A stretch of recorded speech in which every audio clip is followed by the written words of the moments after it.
One, 1, 2. Do you want to just do a 1, 2 into that? 1, 2. Testing 1, 2.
here at Ceduna. Just running through the Ceduna program, in race 1 you can take out the emergency number 11, Barbie Pearl won't go round. Number 11 is scratched from race 1. Race number 2 today, you can scratch the emergency number 11, that is Lakehurst. Lakehurst won't go around in race number 2. The other scratchings coming up on the program today, we then click along to later in the day, and it's race 4, you can scratch 1, Bangarang Redback, and also number 8, Dylan's Lad, 1 and 8 out of race number 4. Race number 5 is our cup, it's the big one, the Ceduna Foreshore Hotel Ceduna Cup, 1600 metres. You can scratch number 9, Did We Win? Did We Win? A couple of previous winners going around in this. Hey Michael, last year's winner, and the 12-year-old Diamonds Are a winner a couple of years back. And then our lucky last on the program, race number 6, you can scratch the 2 emergencies, number 11 Survey Lane and 12 Normie No Show. So that's the program, plenty happening. We would like to thank all our sponsors who I'll run through individually before each race. Race 1 is set down for 1:35, so about 18 minutes off the start.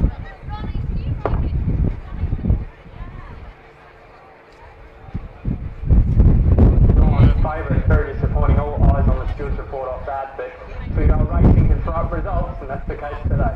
Hendricks makes a 2-year-old statement though and puts them away in the Canterbury Stakes.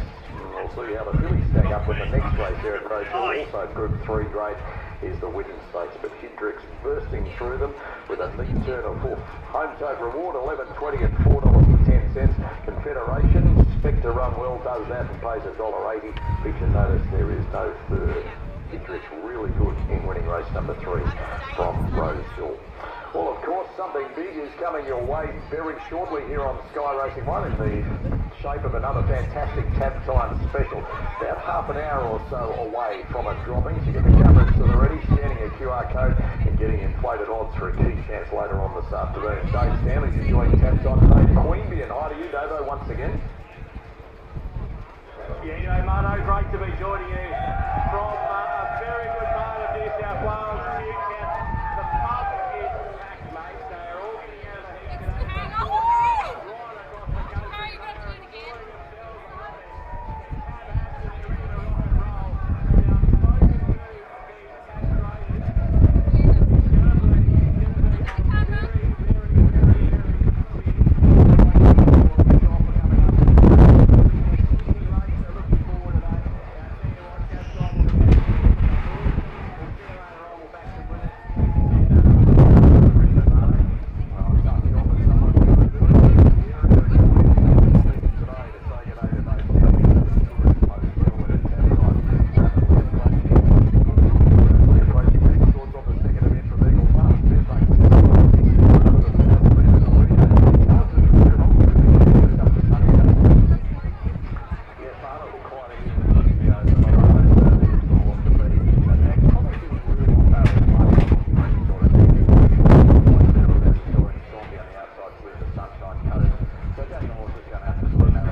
almost 6 months.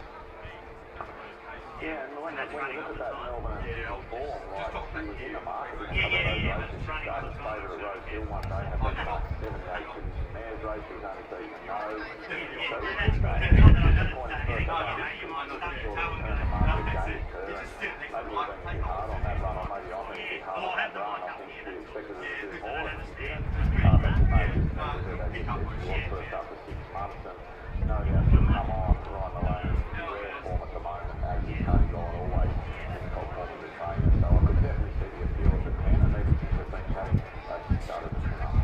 Yeah, now she's fitting the before figures just precious nibbled as well, 10, 11 into $9.50. She's a capable mare with a handy record, resuming without a trial.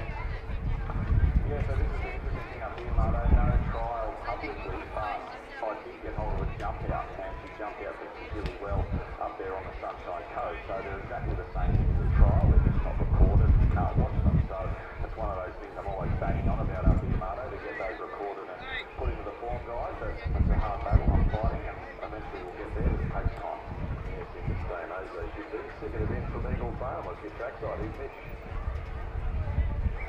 Pearson and Just Precious both underwent dead cheeks behind the gate, but both have been cleared to run.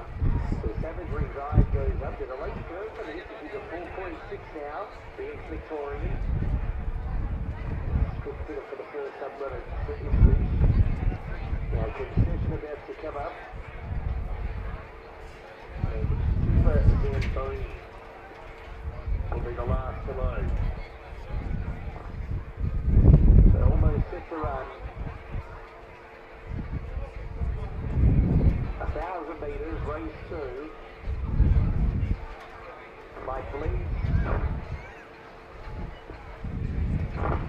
Ready. End of racing now. Lorado off the inside, bounce well with Speedtacular. Shortly after the start, Speedtacular will lead. Middle Crafters coming across to second. Concession third. Now Lorado's back to fourth. Just Precious, Big Boy, George and Castro. Savagery Vibrant right off the speed. That's Super Zamboni sees them all.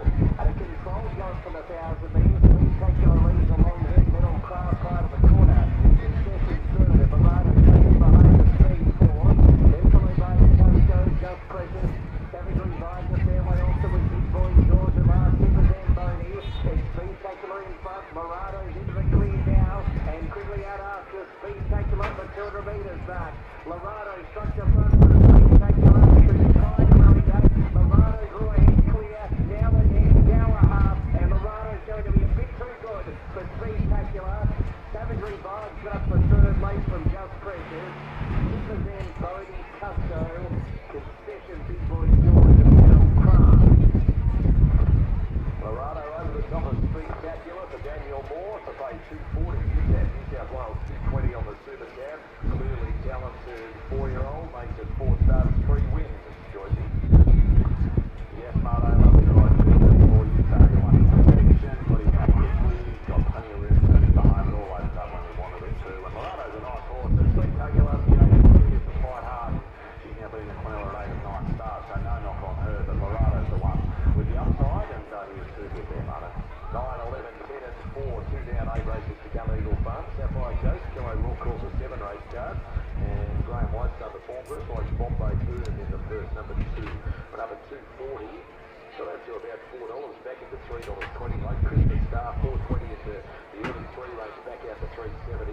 You wish number 7 is into $6.50 of $8, and his best back to roll both. But Spruce number 6 is $9.50 to $8.50 with a little nibble.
ready to go. It's another one that's got to be considered. This is third run for the camp. Hedge Your Bets won't be far away. A horse like Novo Marche with Ashley Stone having her first ride today. It's also an each-way player and Alex first time, and we've got a first starter of Bomber Cat. So it's a little bit of a lottery the first, considering most of these have had many chances to win, but I'm with I'm a Hottie, an only 8 starts today for 2 minor placings, been racing in strong company and I think looks very, very hard to beat. So good luck to those having the investment. You can get down and have a bet with your bookmaker Archie Pittaway there as you enter downstairs into the dining area. Make sure you have a bet. He's got the odds on display. So we're still looking for some teams. We need Teams of 4 for the sports bet fashion relay. We want to run that after the last. So if you're a netball team, cricket team, football team, or just a team of some description, put 4 mates together and go into the secretary's office and make sure you register for that. For the runaway to the races, if you haven't already registered yet for our fashion show here today, you must do so prior to race 3. Get into the secretary's office to register for that. So race number 1 is the Thevenard Hotel Maiden Plate over 1,000 metres, and we've got about 4 minutes to jump time. 4 minutes to jump time.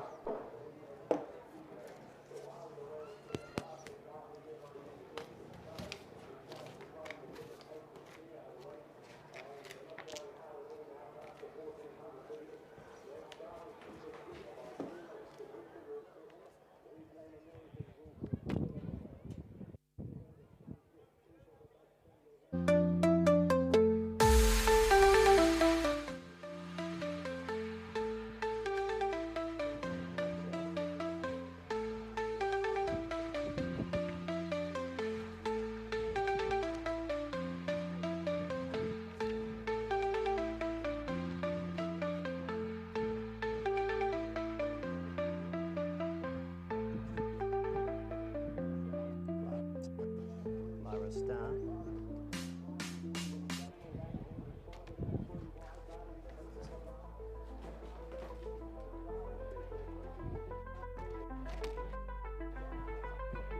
That's fine. My name's Harry.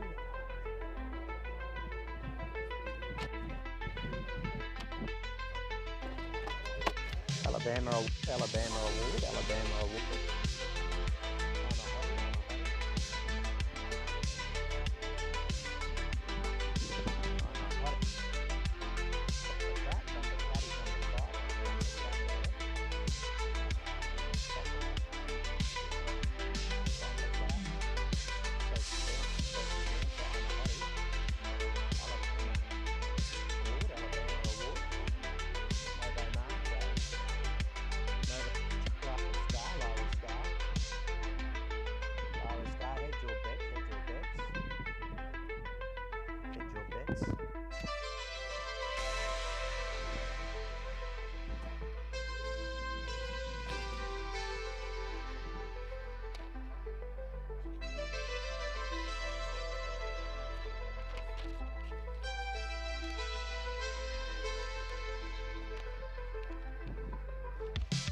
Runners are getting.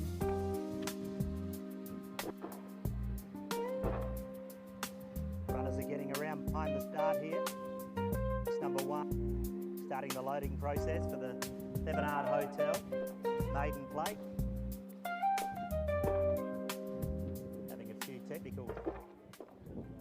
Runners getting a... Testing. Hello. Getting around behind the start for race number 1 here. This is the maiden. We've got a field of 10 to do battle. Most of these have seen plenty of racetrack racing. Yet to be successful. Just having a few technical issues up here. You'll have to forgive me. Getting loaded into the barriers.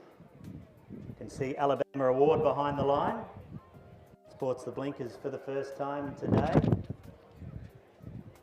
Also got Princess now to go into line.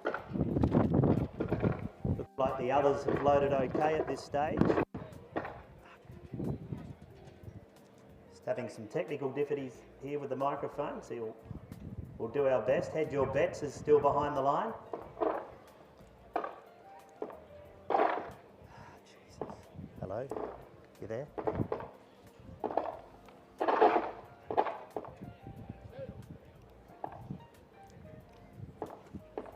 They're getting set for the first. They make a good line. The light is on. They're away. Head Your Bets from the inside got out okay.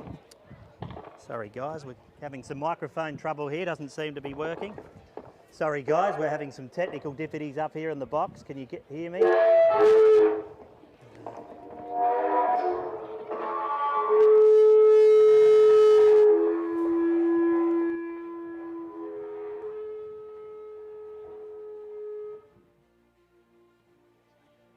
Sorry guys, not sure what's going on here. The technical difficulties. They're coming to the straight now, and I'm a Hottie's up there on the speed with Lyra Star, Alabama Award, and going back to the inside. It's we're done here, mate.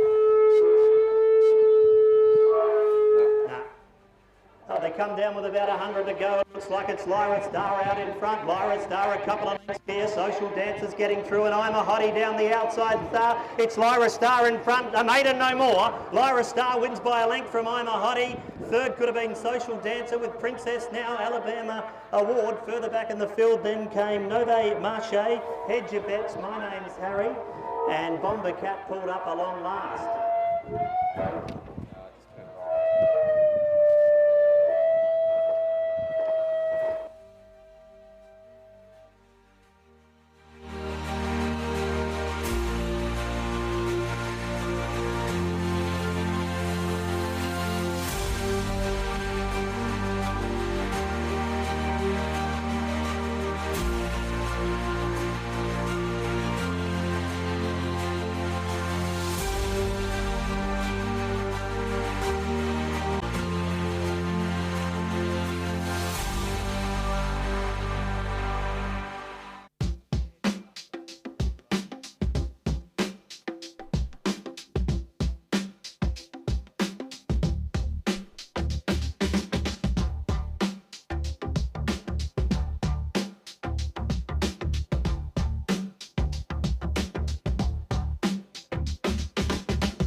Sorry guys, we're having a few technical difficulties. We're sorry about the static in race 1 there, but race 1 was taken out by Lyra Star for Alyssa Webb, the jockey, Simon Druitt, the trainer. Second was number 8, I'm a Hottie, Polly Brewster for Wayne Brown. Third was number 7, Alabama Award, Rocky King, the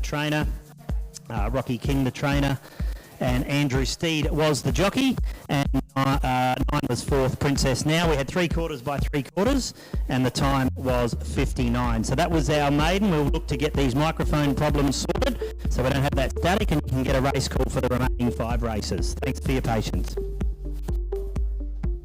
I'll go down and do this race interview. Yep. Just come down here.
Well, I'm joined by the winning trainer of Lyra Star, Simon Druitt. First of all, Simon, congratulations. It's always good to get the maiden away. Yeah, it is. This horse has only been with me for a couple of starts. The guys sent it over from Adelaide. He's sort of a bit of a non-winner, so been lucky. Dropped back in distance and dropped back in grade too, and he's got the job done. Yeah, got the job done. Well, some of these have seen plenty of the racetrack. It was 134 starts combined. Yours not so many, only being a 3-year-old, but something had to win it. But it was a comfortable enough win. There might be a few more in store. Yeah, well, the owners were going to give him to me today if he got beaten, so I was hoping he'd run second because I think he's got a little bit of a future. If, he's only a baby and probably next year he's got a bit of speed. He might grow into a nice horse, whether it's for Lincoln or up here in the bush. He goes in the dirt now, so that's always a good tick. Absolutely. Congratulations. You've got a good team in today. Can you give the punters a push for something later on in the program? I was just saying to someone, this is probably the strongest racing or the fields I've ever seen at Ceduna, so if I got a winner for the day, I was going to be happy, so maybe I've just had me luck, I don't know. But the rest of them are all good chances, but everyone's thinking the same thing too, so. Good luck for the rest of the day, Simon Druitt, our winning trainer of the maiden, the Thevenard Hotel maiden plate, taken out by Lyra Star.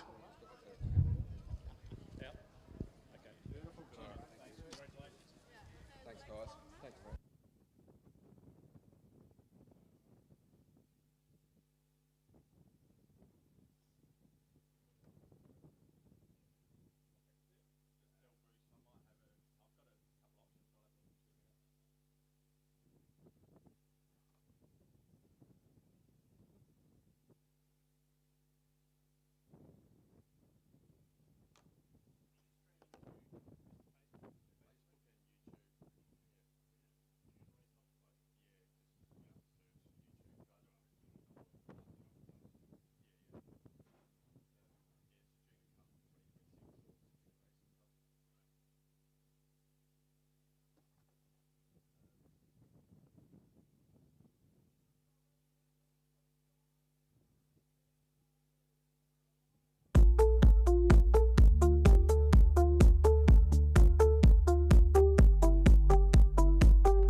Testing. All right, hang on.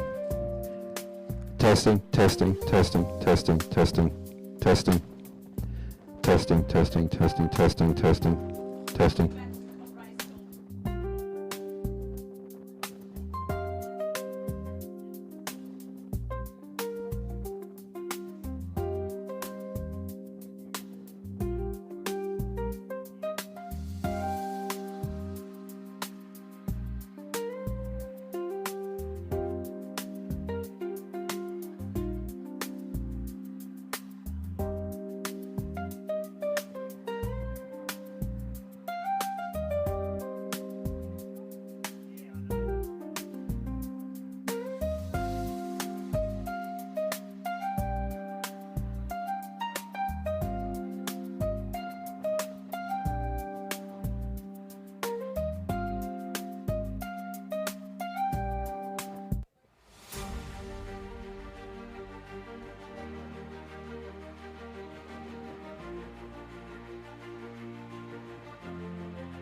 shipped millions of tonnes of grain from Eyre Peninsula in over the years of harvest, and they work hard to adapt to the needs of local farmers, delivering grain with long, flexible working hours depending on the weather and size of the local crop. Viterra can also offer the grain grower a comprehensive range of options of storing and selling grain, so contact them for the best available local prices for your grain, either cash, on delivery, or even your warehouse grain. Responsible year after year for the Blue Hills next to the Ceduna racetrack. Viterra work hard to work with local grain growers to your crop safely and efficiently stored away. So thanks to Viterra for their sponsorship. This is a benchmark 58. The microphone is working. You can take out number 11, Lakehurst. Our favourite is number 4, the Gov. Looks hard to beat. A jump and run type. It's won 2 out of its last 3. Statewide leading trainer, Garrett Lynch, the trainer, obviously, and has been racing very, very well. Looks very, very hard to beat. The Hass has been racing very consistently of late for Tala Hutchinson and Christopher Harrison. Others to be considered, all clubs, Waylon Hornhart and Ayusha. La Petite Angel trialled quite nicely, actually beat its stablemate in a trial, Rialta, that goes around in a stronger race later on in the day. So Country's an improver for mine, and it's that sort of race. It's $2.45 when I looked with the bookies, the Gov. He's our favourite for race number 2 and looks very, very hard to beat.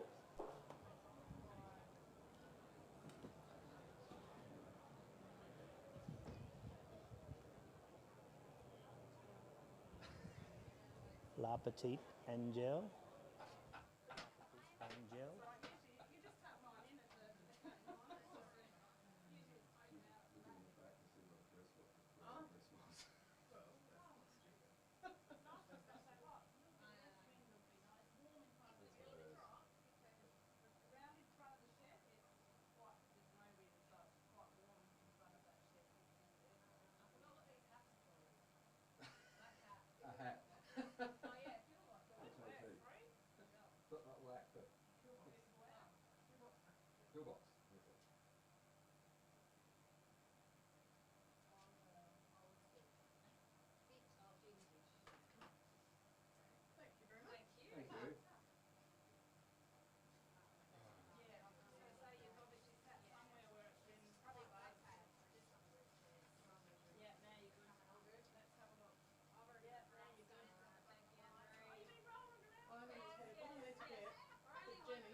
Benchmark 58, which is over 1,000. The Gov to run your favourite. They all look to be circling. The loading process will start soon behind the sports bet gates. As I said, the Gov has been racing very, very well. Looks hard to beat, should be up on the pace here, and has the statewide leading trainer behind it, Garrett Lynch.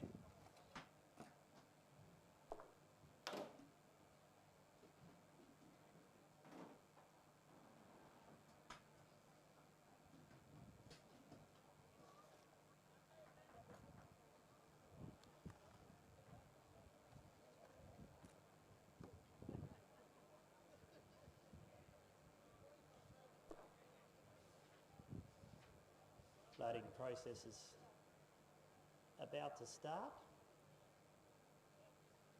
get the runners up into the barriers shortly. The last stand's out behind the line. Stablemate is wearing a red cap, Bad Girl Bubbles. So if I mistake that in the run, forgive me. The red cap goes on Bad Girl Bubbles, and Mahol, the stablemate of How About This, will wear the yellow cap. The yellow cap for Mahal.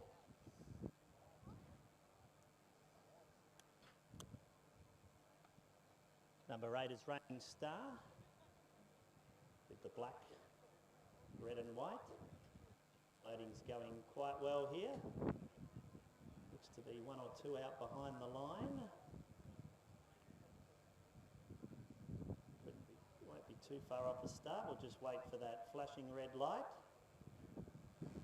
They'll be on their way. Looks like the last one's gone in.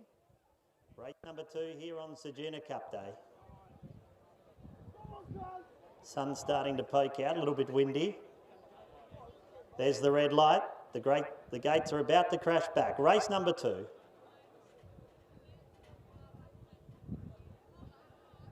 Runners are set here and they're off. As expected, the Gov jumped quite well. The Hass was a little bit slow into stride, but the Gov goes up along the inside. All Clubs is there up on the outside now to pressure. The Gov will just take a sit early on All Clubs. Out wider on the track then is How About This. The Hass is getting further back in the field, but it's All Clubs, takes up the front. The Gov is in 3rd spot. Then there's a wall of them. How About This? Like La Petite Angel's up on the speed.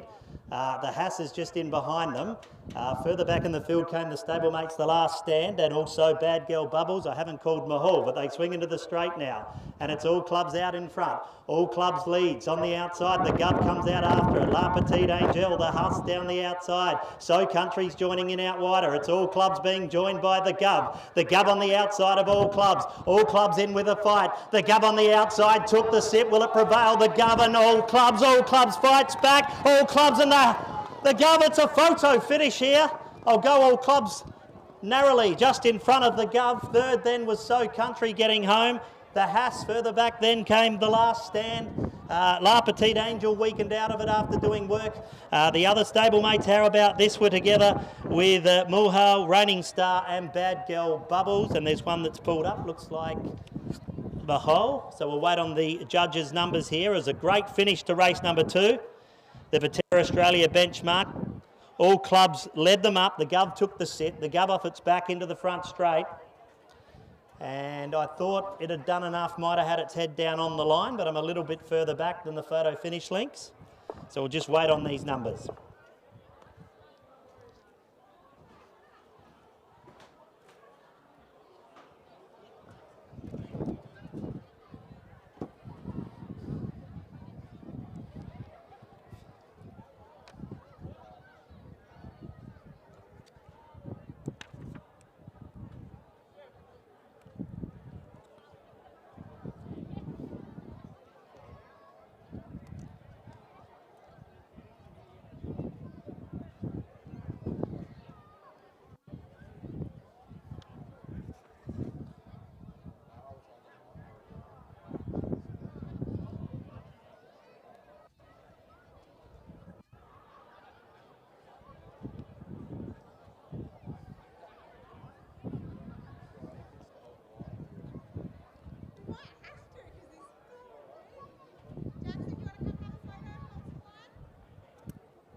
Any numbers yet?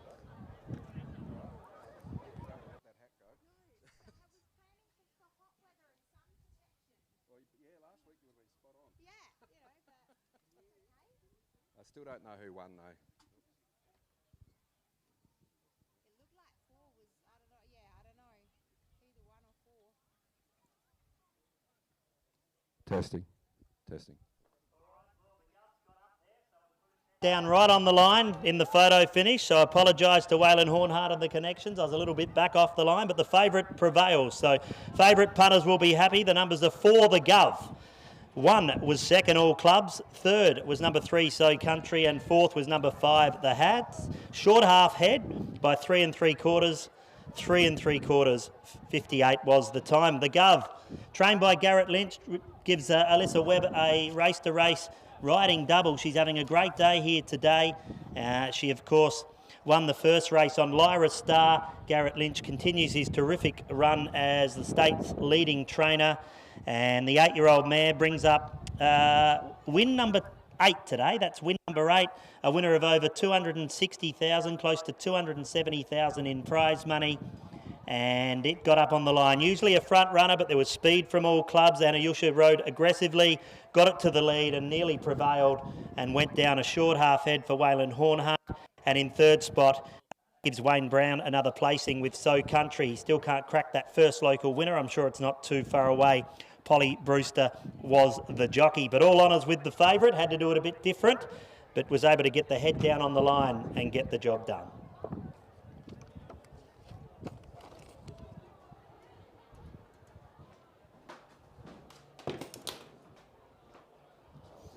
We're just waiting.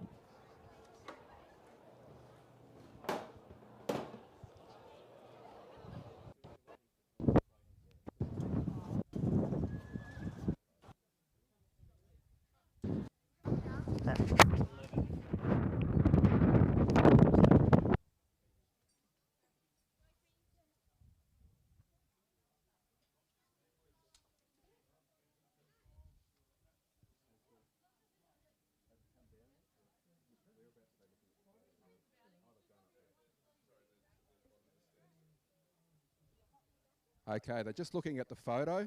Waylon Hornhart has asked to look at the photo finish, which is the right of every trainer to do so in a close finish.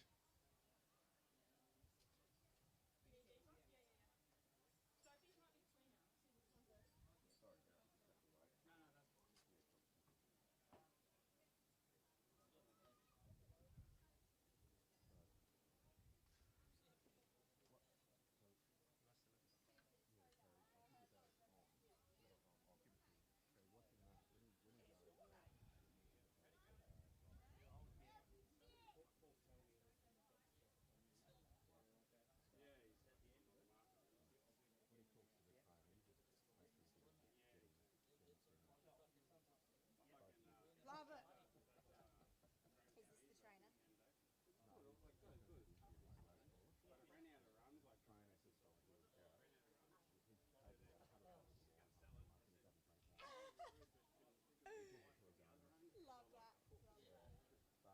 Just checking it, yeah.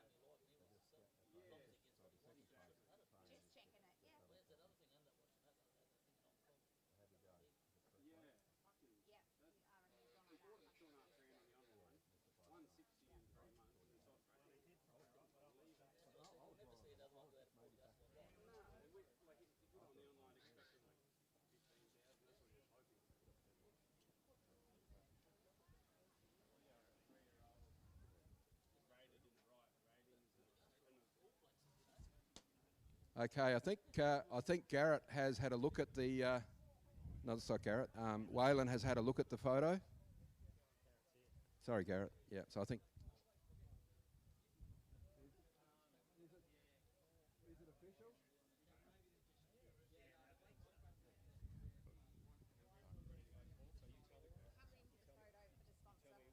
When we're ready?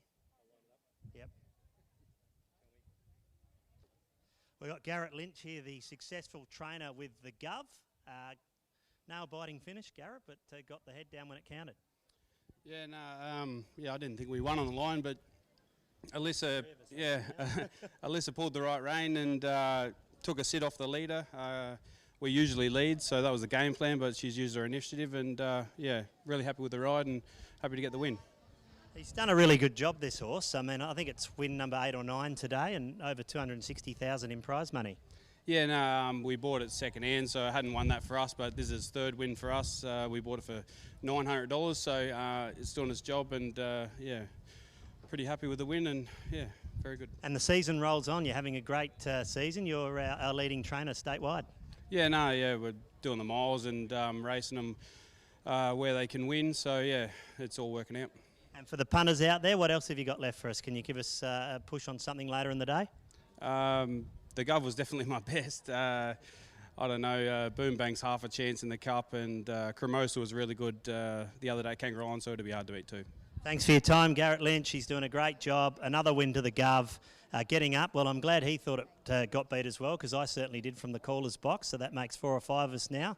But it was a great race, great finish, and it was a great ride. That gives Alyssa a riding double. So two rides for Alyssa for 2 wins, and it's a terrific day here today. Wind's starting to drop off, the sun's coming out, and we've got some great racing to come with the Cup a little bit later on. Thank you. Okay. Yep. Have you got a key for the office? We're just worried if we're all leaving it. Yep, I can.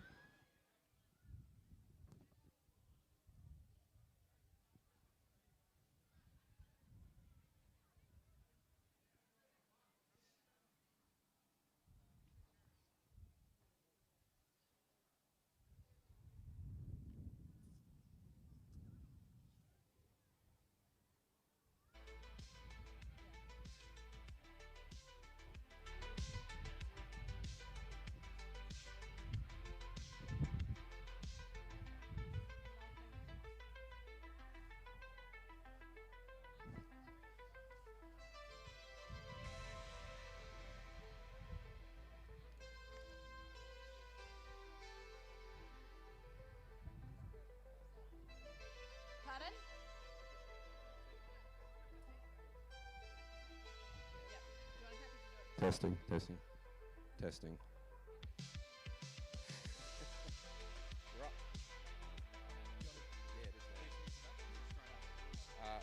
I'll introduce you. Just come up here.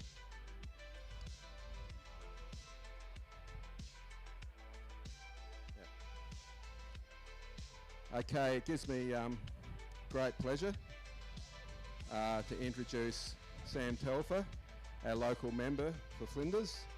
Has got an election coming up soon, and I'm just going to hand the microphone over to Sam, and he's just going to say a couple of things, and then we'll do Anne-Marie will do the life membership presentations.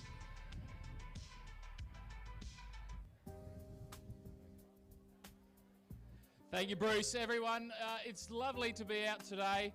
It's lovely that it's not 47 degrees. We've put up with a little bit of a breeze, but it's a beautiful day here.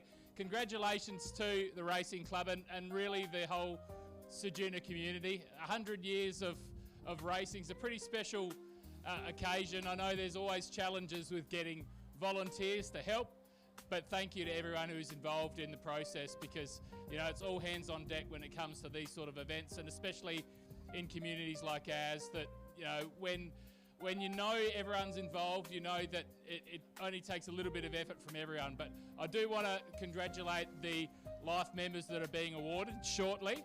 I won't announce beforehand, but congratulations to those life members, and it's a great recognition of a lot of hard work put in over a number of years. But like I said, that community spirit that's built through everyone putting their shoulder to the wheel to get these sort of events over. So congratulations on the 100 years. It's great to be here in Ceduna. It's been great catching up with everyone over the last couple of days, and I'm sure it'll continue to do so. I'll pass it back to Bruce or Anne-Marie, and congratulations once again to those life members that are being awarded. Thanks, Sam. So as we honour 100 years of racing in Ceduna, it's only fit that we honour our volunteers and members. I have the privilege of presenting 3 life memberships today, and I'll start with our current president, Bruce Zippel. Bruce attended his first race meeting at the 2006 AGM at the suggestion of his wife. He was appointed president in 2008 and has held the role ever since. During this time, he also served as president of Oysters Australia and the SA Oyster Growers Association, making time management challenging. Bruce's early years as president coincided with a difficult period for racing in South Australia, when Ceduna's 3-day race days were under threat. Much of his focus was on protecting the club's social licence to continue hosting 3 race days and defending the non-TAB sector of SA racing. He spent significant time lobbying Thoroughbred Racing SA, now Racing SA, and the SA Racing Club Council, now Country Racing SA, to ensure the ongoing viability of non-TAB racing. This period also built on the work of Jodie Wilkins, further developing the use of marquees to establish the race days as iconic community events for the region. Bruce also plays a key role in securing sponsorship for the Ceduna racing season, working closely with existing and potential sponsors to underpin the club's finances. As the cost of hosting the season is substantial, sponsorship is critical to delivering the event to the community. Throughout his presidency, Bruce has worked proactively and constructively with key stakeholders and grassroots members. While the committee has changed many times, every member has been valued and appreciated. Congratulations, Bruce. Now, do you want me to pin, Sam, do you want to pin it on? And maybe I'll move on to the next. Just noting we've got to fit them in between. Oh, good work, Mrs. Oates. Get you. While Bruce gets his badge pinned on, we will keep moving because we'll squeeze them in between races. Our next life member is Judith Zippel. Judith joined the racing club in 2005 as treasurer, much to the delight of her father-in-law, and has served in that role on and off ever since. She has also been actively involved in race day preparations alongside her husband Bruce. The modern treasurer role requires significant year-round commitment, particularly in managing accounts and data entry, and Judith has either held the position or provided support and backup for almost 20 years. She oversaw the transition from handwritten ledgers, invoices and cheques to computerised records and internet banking, a process that required considerable time and effort. Judith has been a quiet backbone of the club, stepping into roles as needed, working consistently in the race day office and spending weeks cleaning and preparing ahead of race days. She also enjoys the financial side of race days, ensuring it runs smoothly, including preparation of floats, counting money and completing post-race day banking, task she has undertaken voluntarily over the past 2 decades. Much of Judith's contribution to the Ceduna Racing Club has been behind the scenes, providing ongoing and invaluable support throughout the years. Congratulations, Judith.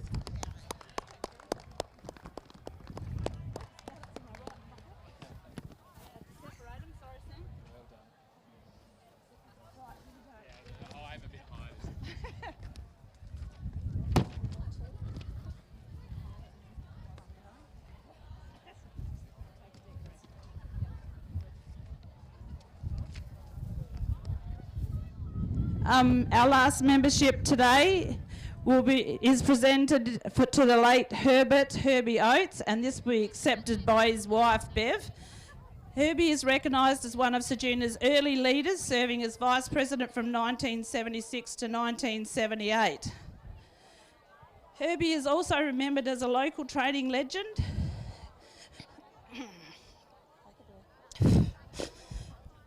Highlighting his reputation and impact as a horseman within the local racing community.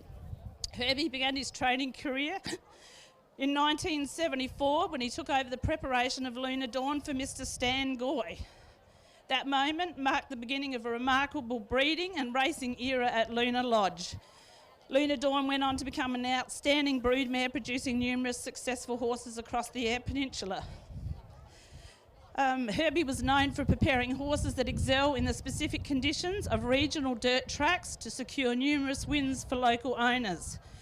Herbie was instrumental in having trainers located at the track and was the first to move his stables to the new track. Herbie represents the heart of country racing, service to the club and lasting respect as a local horseman. Congratulations.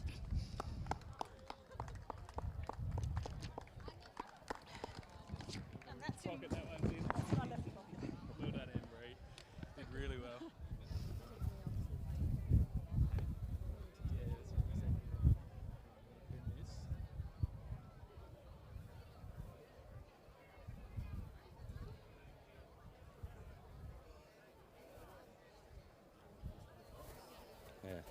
said.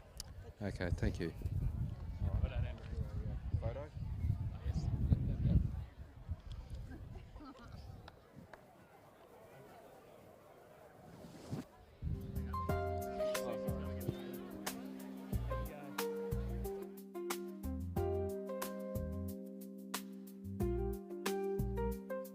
Thank you very much, Sam, and thank you, everybody. Congratulations, Judith. Thank you. And Yeah, so- and congratulations, and it's fantastic and long overdue for Herbie as well. And there's a couple of other people I suspect will be getting live memberships as well next year. Such valuable stuff. So thank you, everybody. Really appreciate it.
dedicated staff.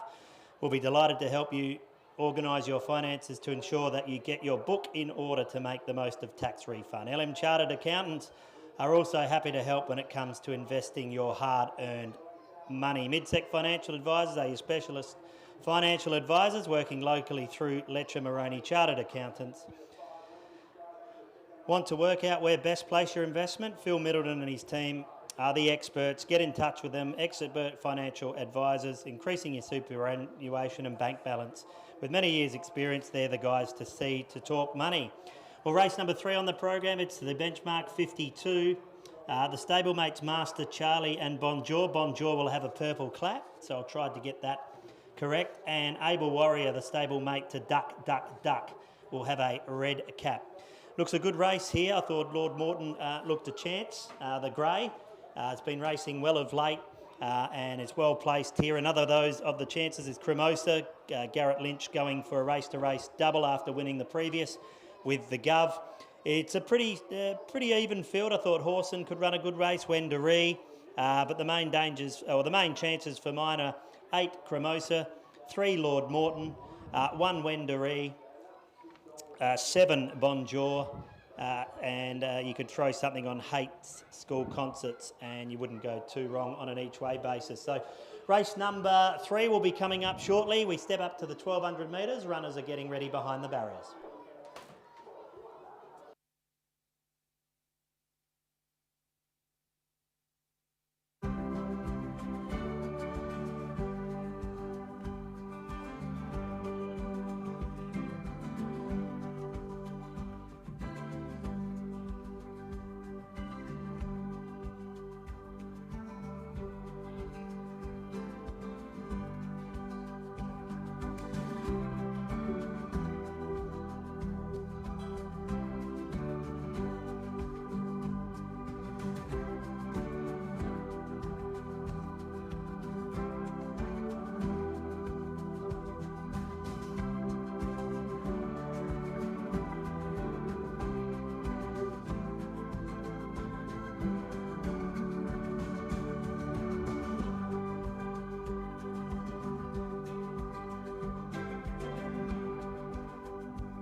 Cremosa will head up into the barriers soon. Looks as if Duck, Duck, Duck's loaded. Having her first day riding here today. Ashley Stone, the stablemate, now goes in as well. The stablemate being Able Warrior with the red cap. Who's behind the line here? That'll probably tell us a bit. Cremosa's still behind the line. So too is Lord Morton. Lord Morton, the grey, he'll be easy enough to pick up, the grey. Yet to go into the barrier. Number 7 is Bonjour. Will be sporting the purple cap. Got about 2 to load, Cremosa and Lord Morton. Cremosa and Lord Morton to load. And we'll get underway for race number 3. This is the Letcher Moroney Midsec Financial, 52. Runners getting ready. Looks like they're all loading up. Red lights on. They're about to go. The gates break here. Let's get a look at the start. Horson goes forward. On the premises early is Hate School Concerts. Hate School Concerts is up there early, but Horson will take up the early lead from Duck, Duck, Duck. Dropping back is now Hate School Concerts. Around the outside goes the grey. Lord Morton gets up into a handy spot. Further back in the field then as they head towards the 800 is Cremosa in a handy enough spot. Then Wendouree. Further back came Able Warrior. And who's that out the back? We'll get back to these leaders now. And on top's tearing away is Horson. For Anayusha, leads out. On the inside is Duck, Duck, Duck. Around the outside comes the ghostly grey now, Lord Morton. Where's Cremosa? It's got to get a move on. It's two. Getting to the outside now with Hate School Concerts. I won't go back to Wendouree or the others, but it's in front Horson. Horson with about 350 to go. Here comes on the outside now Lord Morton. Lord Morton and Horson. Duck, Duck, Duck. Down the outside, Hate School Concerts with Cremosa. It's still Horson in front. Horson leads by about a length. Hate School Concerts on the outside coming at it. Horson in front for Anayusha. Hate School Concerts coming late. Horson in front. Hate School Concerts. Horson leads throughout to beat Hate School Concerts. Third might have been Duck, Duck, Duck in a photo there with Lord Morton and also Cremosa getting home late Banjor when it was all over. Able Warrior never a factor, and likewise was Master Charlie, and Wendouree also up in front of them. Well, we won't get the photo wrong here, but Simon Druitt brings up a training double and Horson goes all the way. Anayusha up on the speed early, controlled the race, kicked at a vital time, was able to hold on. Hate School Concerts ran a terrific race in second spot. Did a lot of work for Brendan Davis and Sophie Potter. And third, we'll wait on the official third number. The numbers prominent are Lord Morton, Duck, Duck, Duck,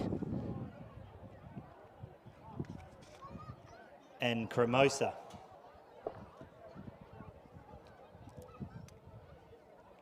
Details when you get them.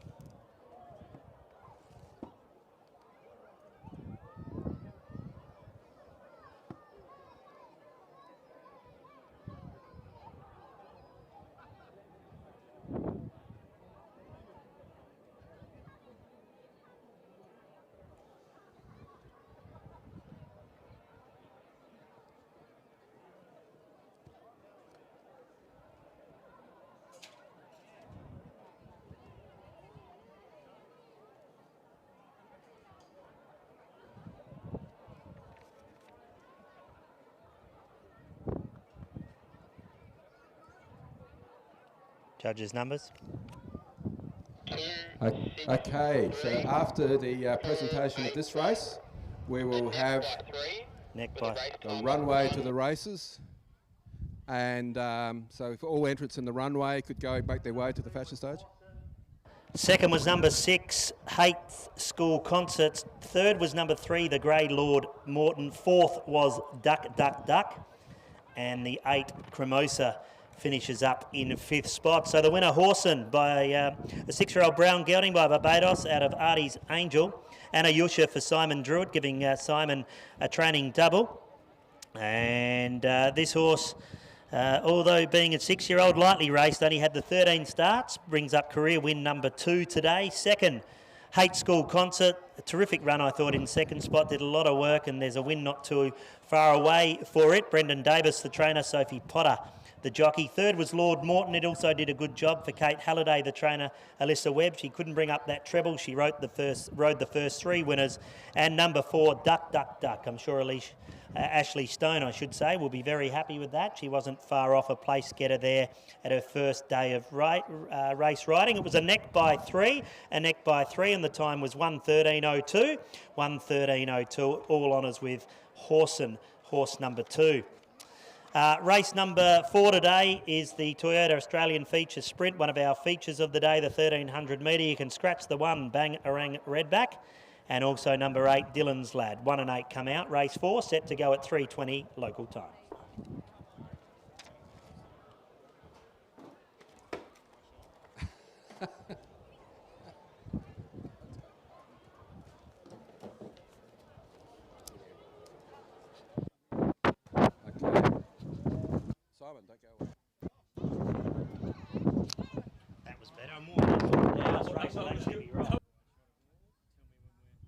All right, so Eloise de Clarkis from Port Lincoln Racing Club, the General Manager of Port Lincoln Racing Club, has very kindly agreed to come up to Ceduna today to host the runway to the races and also the other fashion parades. Thank you, Eloise. So after we finish this little presentation here in the mounting yard, Simon's just coming down now quickly, and and then we'll hand the microphone over to Eloise.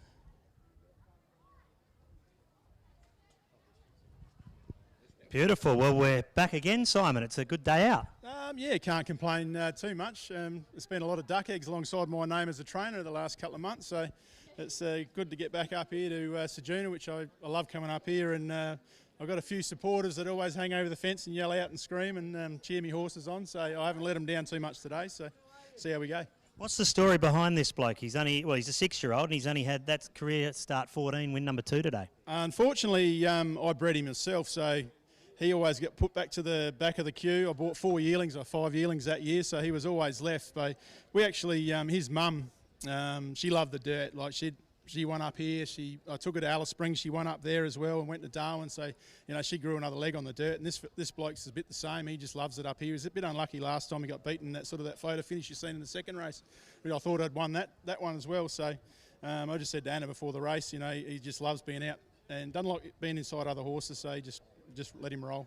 It was a great ride. She took the initiative early, pushed the button to lead, but then sort of kicked away, probably going past sort of the 600-700 metre mark to get a big break and had enough in hand on the line. Yeah, well, I probably learnt from last time. It was 1,300 last time, and he probably put 5 or 6 on him, about 200 out, and he just come back to him a bit. So I thought, put him out to 12, back to 12. It should be just hopefully what he did, hold on. So yeah, I was happy with him. He's trainer of the day so far. He's got a double and Ayusha, a great ride out in front there on Horson, and took all before her but was able to hold on, and it was a great front running effort by all concerned. Congratulations.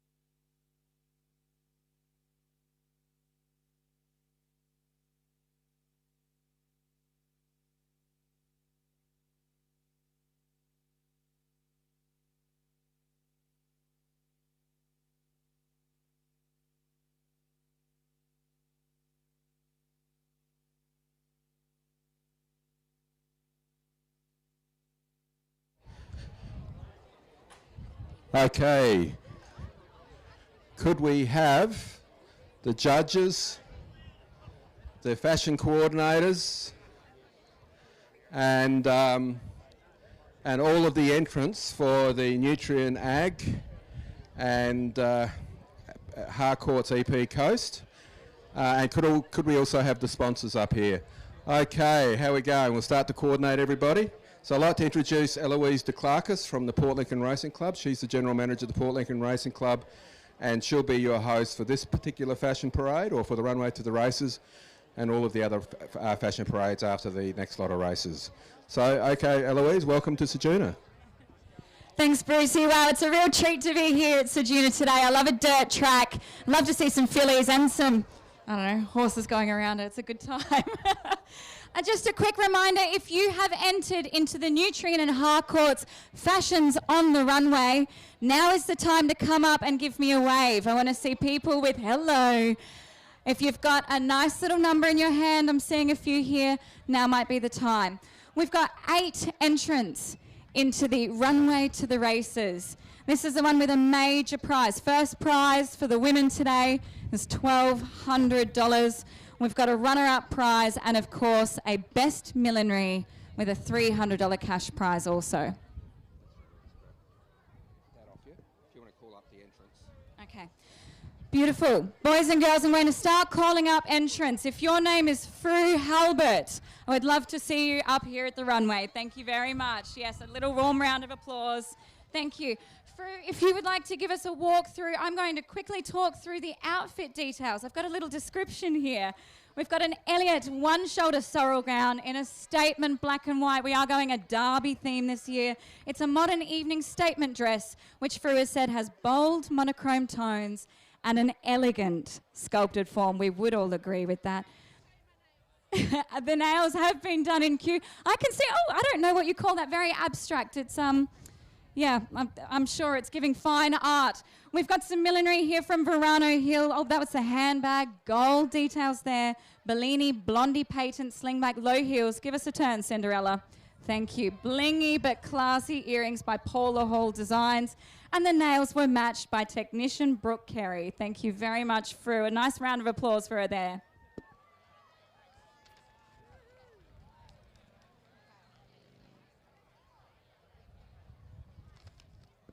Our next entrant, please, Nicole Jane Vanderbroek. Nicole, if you're up here, let's get a round of applause for Nicole. Nicole, when you're ready, give us a lap on that runway there. I'm going to talk through. She's got a handmade Vogue pattern-inspired design in black satin. I wonder if that means it's been hand-sewn. It has been handmade. A lost art form there brought back to life today. This was actually sewn by her mother-in-law, Jane, who helped her create the piece. What a wonderful thing here. It's designed to promote timelessness, elegance, and it's designed to be worn again and again. Reusable fashion is the way that we like it here. We've got a description of the millinery. It's a black headband fascinator, a woven black design, cream flowers in the centre. We can all see that. Thank you very much, Nicole.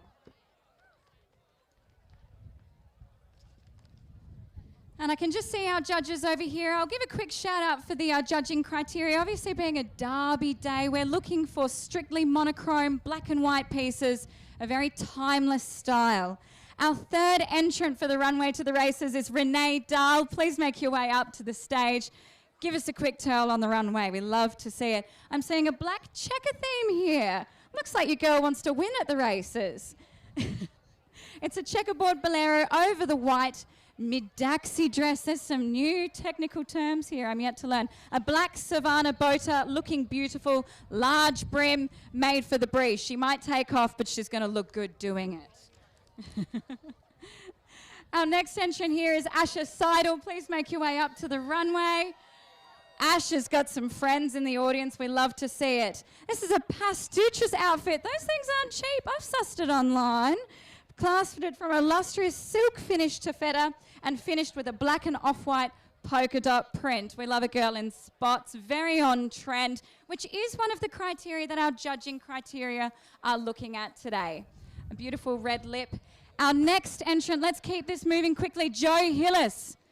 If you're about, thank you. A nice round of applause for Joe. I can see that we're working with an Olga Berg handbag, shoes and hat from Anchor. Your girl is thrifty. And hairstyled by Kira. A beautiful rosette feature, and I'm loving the split leg. Maybe give us a quick, there we go. That's what we're after. Thank you. Our next entrant, Dakota Nichols. Please make your way up to the stage. Thank you. Dakota has given me a very solid description of her dress. It is black. We've got a black dress, Sonia Moto, a beautiful outfit there, some white heels, and those sheer gloves with a nice lace trim. We love to see it. A pearl clutch, and the black pillbox hat there looks like it's a Morgan & Taylor classic racewear. And once again, we're seeing a red lippy. I'm not sure if that technically fits in with the Derby Day theming. I think it does. Hair and makeup are part of the judging criteria. I can see some Port Lincoln Racing Club judges out there, and I'm getting some firm nods of approval. There's a thumb up. Excellent. Ladies, you're doing a wonderful job. I've got another entrant coming up here now. Chloe Ettridge, please make your way to the stage. Chloe's given us a description of her dress. We can all see it here now. It's a Mossman checkered skirt with millinery by Mel, hat with a checkered bow. Attention to detail is another one of the criteria that our judges are looking at today, and it's a beautiful thing to see handbags with matching details, shoes matched into handbags, and of course the details in the millinery reflected in the dress. What a wonderful touch we're seeing from all of our entrants here today. I'm counting 7 entrants here, which means that we're down to our lucky last. Tracy Bennett, when you're ready. And a lucky last entrant after that. We are down to our second to last entrant.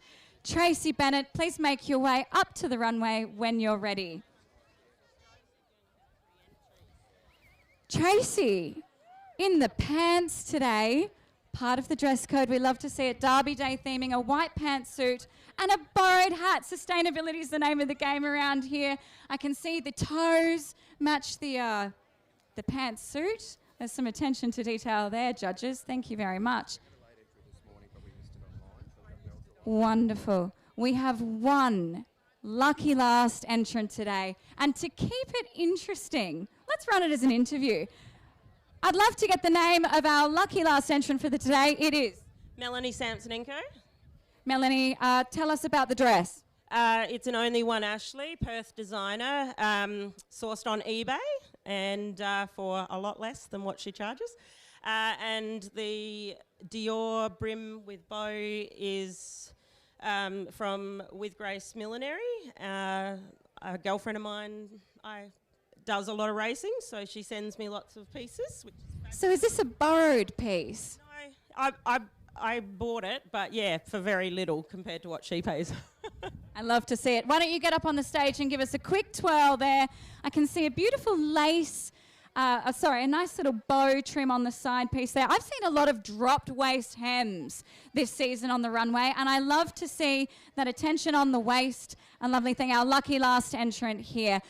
Ladies and gentlemen, if you can give all of our fashions on the runway entrants a big round of applause. The attention to detail is second to none. The poise, the elegance, it's giving Vogue. Technical stuff up. Everyone might have heard the microphone earlier in the first race, and so that was a complete technical stuff up. We've had actually a couple of late entrants this morning online. Jo Skinner, I'm going to blame her because she's not here, and she handles it. So we've missed one as well. So Kelly's Sleep, I think if you're in the audience, she just come over and do a quick interview as well. This is the gift that keeps on giving. Kelly, if you're in the audience and you've entered into Runway at the Races, get on up. Come up right from the start here. Let's give you a quick twirl. Our lucky last entrant, unless we've got any more that want to throw their names into the ring here. Kelly, give us a quick lap of the runway, and then I'd love to see you up here so you can give me a description. A quick twirl. Beautiful. What a very giving satin finish you've got there. Come up this way. We're going to have a quick chat. Tell me, who bought the dress? It's from Dish. It's a skirt and a top. Yeah. A skirt and a top. Not a pantsuit, but not a dress either. I like to see it. Fantastic. Who coordinated the millinery? I saw it online, so this is what I bought. Keep your secrets. It's fine. That's fine. Thank you very much, ladies. Our judges are currently deliberating on their winning outfit for Fashions on the Runway 2026. I'm going to go through some of the criteria again because I can see that perhaps, like me, not everyone has adhered to the race day criteria this year. One thing that is essential when we're judging Fashions at the Runway is headwear for women. It might be a hat, it might be a fascinator. Look, if you're looking in 2026, I think you're going to see a lot of headscarves out there this season. It's lovely to see some ribbons out there on the stage today as well. So that's one of the things that we're looking for. We're actually looking for an interpretation of modern trends brought to a racewear audience. Once again, we're seeing lots of ribbons, lots of floral details are coming through as well, but we're also looking for our classic race day length of the skirt. The covering of the shoulders is often a big one, I find as well. Judges, give me a quick nod when you've got your winner and runner-up category ready to go. I'm seeing some firm nods. Have we got some crowd favourites here? We don't want to play favourites. All right, keep your secrets once again. Thank you very much. I'm going to bring forward Deputy Chair of the Port Lincoln Racing Club, Steve Markham, to present the winning category for the Fashions at the Runway. This is a $1,200 prize thanks to Harcourt's EP Coast and Nutrient Ag. Steve, take it from here. Thank you and welcome everyone. Great to be here in Ceduna for today and looking at these lovely women and their dresses. It's very hard decision, but we have decided on We're just looking for a name. Or shall I just say, lady on the fourth one in. Yes. Beautiful. Congrats. Just give, for the sake of the crowd here, can I have your first and last name, please? Chloe Attridge. Chloe, tell me how you came about this dress. I mean, I read off some details that were listed online, but I'd love to hear your words on it. It was just from a Facebook group. It's just a second-hand outfit, and it was a bargain. And then I rented the hat, so it worked in well together. That's absolutely incredible. So this is a Facebook Marketplace find. I've only ever found trashy couches on there, but you've done one better. Good on you. Tell me about the detail of the bow. Maybe we'll give, for the sake of the audience, give us a quick twirl with that bow in your hair again. I know that this is something that was immediately commented on by the judges. Was this a touch that you made yourself? No, it just so happened that it just matched so well. Yeah. So the hat itself and the dress were two separate purchases. Fantastic. I'm fascinated. Now tell me a little bit about this brooch. This is something that I've seen come up in trends for 2026 and beyond. I haven't seen anyone wearing a brooch other than my dear dead Nana, may she rest in peace. Was this a last minute addition? Where'd you get the inspiration? Yeah, just last minute. I had it in the cupboard probably for a few years, and I just loved it. I love a good brooch. Yeah, I love the, it's got very Chanel tweed energy. Very, very nice. I'm wondering if we've got some of our sponsors here in the crowd today. I've got Megan Eremaya here and Jane, is it? Jody from Nutrient. Thank you so much. She's got this beautiful sash. Ladies, if you could please come up and present. Give her a round of applause. She's the winner of the Fashions at the Races for 2026. Congratulations and well done. If I can please have our sponsors prepare the sash for our runner-up at the Fashions of the Races this year. I'm going to bring forward Val Dunstan, who is a passionate racegoer, and certainly, Val, you've taken out many of Fashions on the runway in your time. Can you tell us a little bit about your choice in runner-up? Our runner-up looks very elegant, and she's got a beautiful smile, and she has everything matching. Even her shoes match her necklace. So I'd like to congratulate Asha on her runner-up.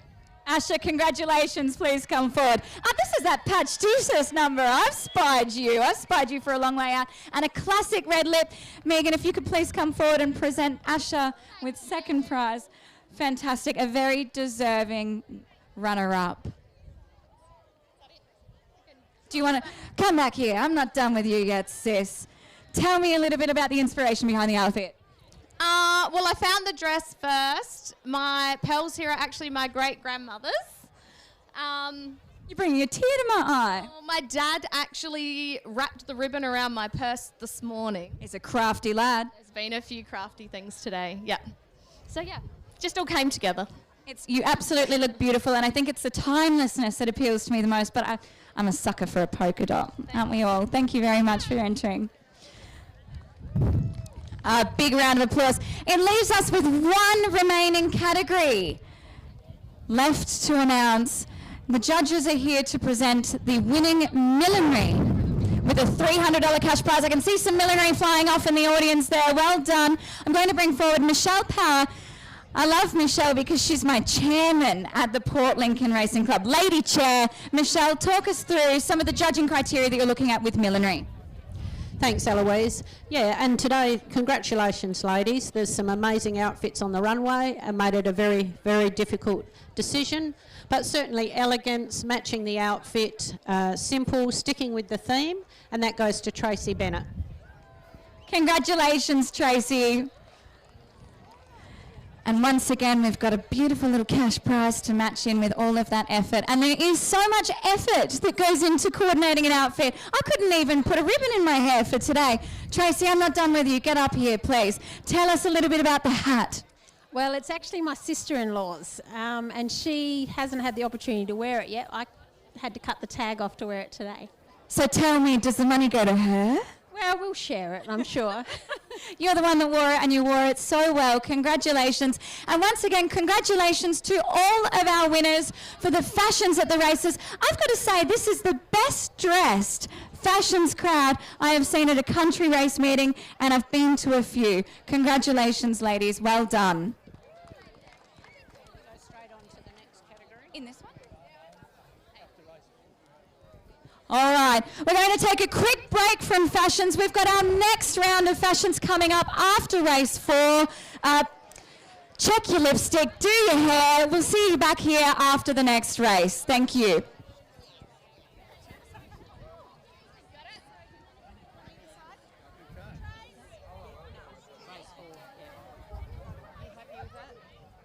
You happy with that? No, so what we selected. Oh!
around.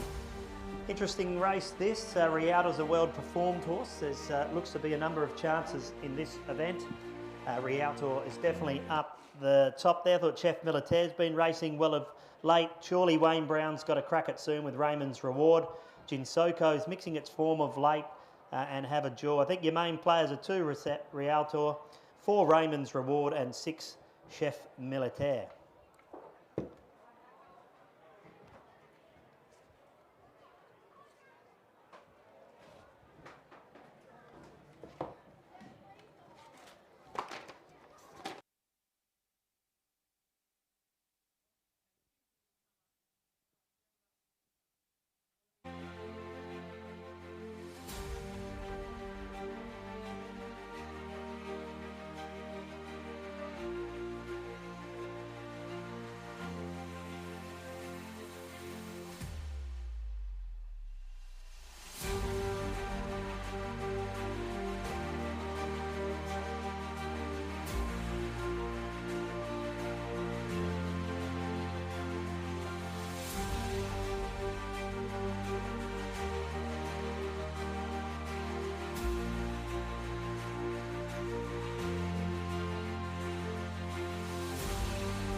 This is to be a cracking race for the Ceduna Foreshore Ceduna Cup over the mile, and we've got a field of 10 to go round, and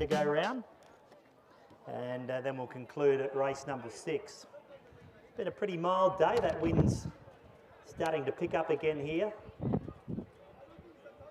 Runners look nice and relaxed. Jinsoku just with an attendant. Dark Lager, Strasbourg, Rialto, a very well performed Rialto. Winner of over 250,000 in prize money and is a 12-time winner. Simon Druitt's the trainer of the day so far, training a double.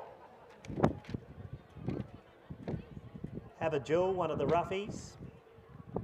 It'll go up into the line. We've already got Raymond's Reward loaded for Polly Brewster and Wayne Brown. Rialto will make its way up. Have a Jewel's gone into the gates. Chef Militaire. Strasbourg. So we've just got the 3 left to load, 4 left to load here. Coming up now is Jinsoko. Jinsoko will head into the barriers in those black colours. Strasbourg won't be far behind it. Dark Lager and Chef Militaire. Raymond's Reward has got the ace draw to jump from. Wayne Brown yet to crack his first local victory. We're hoping he does it soon. He's had a model of, his horses have been a model of consistency since he's moved here from New South Wales. So Chef Militaire is about to go into line. That'll leave Strasbourg, and we'll be set for race number 4, the Toyota Australia feature sprint. It's over the 1,300 metres. The sports bet gates. Hope you grabbed yourself a sports bet hat today. They were on offer earlier. The last one goes in, Strasbourg. We're just about set for a start here in the feature sprint. The red light's on. Just playing up out wide there. Starter holds them. Red light's flashing away. And they're off. And from the inside, Raymond's Reward jumped quite well. On the outside, Rialto's going forward with Jinsoku. Dark Lager drops in behind them. Then Chef Militaire, Have a Jewel, and Strasbourg brings up the rear. In front, Raymond's Reward as by 8 of the fence. In the Rialto, 3 wide Jinsoko, puts on the pressure. They're about 3 or 4 lengths clear then of Dark Lager. Dark Lager there in 4th and 5th spot. Chef Militaire getting around. The other two are a mile back, Have a Jewel and Strasbourg. They might not get mentioned again. But it's Raymond's Reward on the inside. Jinsoko 3 wide. Jumping off him now and out of the speed was Rialto to take the sit for a little while, but starts to ease into the race. Getting a go on his Chef Militaire. Further back then came Dark Lager, and you can forget the other two. They're in a battle for second last and last. Around the turn, Raymond's Reward the inside. Jinsoko's done all the work. Rialto comes out 3 wide. Chef Militaire's the fresh horse on the scene. Running up behind them, Dark Lager. Hitting the lead now, Rialto. Here comes Chef Militaire down the outside. It's had the softer run. Chef Militaire and Rialto, they bump together. Raymond's Reward's there back on the fence. It's Chef Militaire getting the upper hand with about 100 left to go. And Chef Militaire draws away. Chef Militaire by about a length and a half. Second, Rialto. Third will Raymond's Reward. Fourth, Dark Lager made some late ground. Strasbourg also made up a stack of late ground. Get on it next meeting. Have a Jewel, and doing too much work in the run, Jinsoko. 3 wide throughout. Had to knock up and did.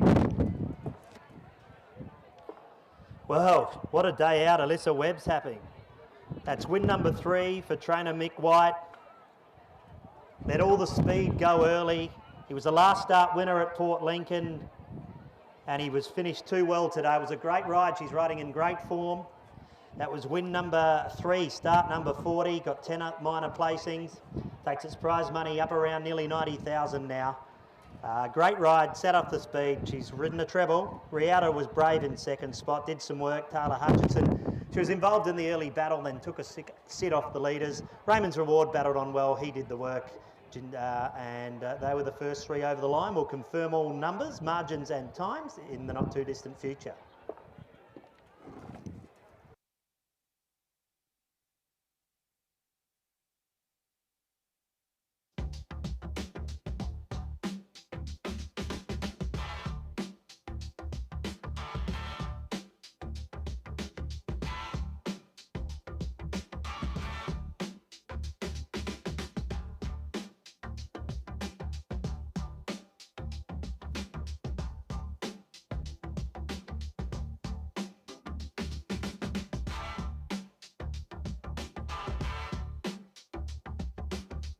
On Hintlock colours, he's in the ownership with Mrs. N.M. Howe, trained by Mick White at Port Lincoln.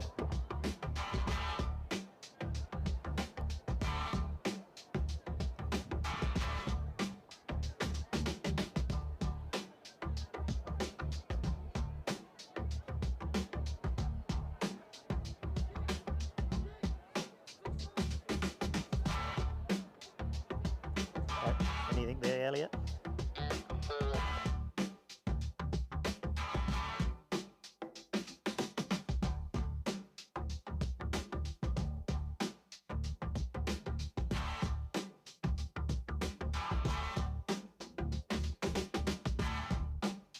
Our owners are J. Hickmont and Mrs. N.M. Howe. Winning trainer Mick White at Port Lincoln, winning jockey Alyssa Webb. Second went to number 2, Rialto for Simon Druitt and Taylor Hutchinson.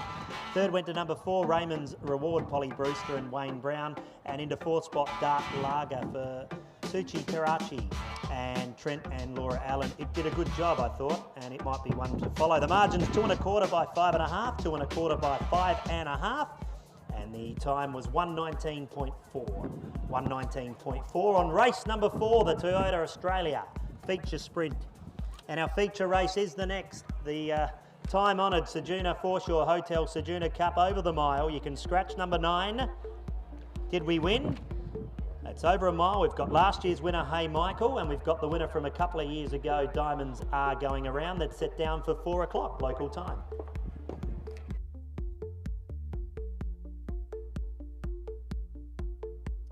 Okay, thank you very much, everybody. Thank you to Toyota Australia, Tony Robertson, Regional Manager, Matthew Blums, Local Manager of Toyota or Northeast Group as well. And congratulations, Mick. That was the Toyota Australia feature sprint. And And it's great to see a fantastic crowd here today, and it's great to see Toyota here again. And if you like the cars up the end, you can drive out today. They've got 3 or 4 cars up the far end of the racetrack, and if you come up with the cash today, you can drive away with one today as we speak. So without further ado, I'd like Tony to present, or just to present. Yeah. Okay. So that's a. All right. Thank you. And also the winning jockey.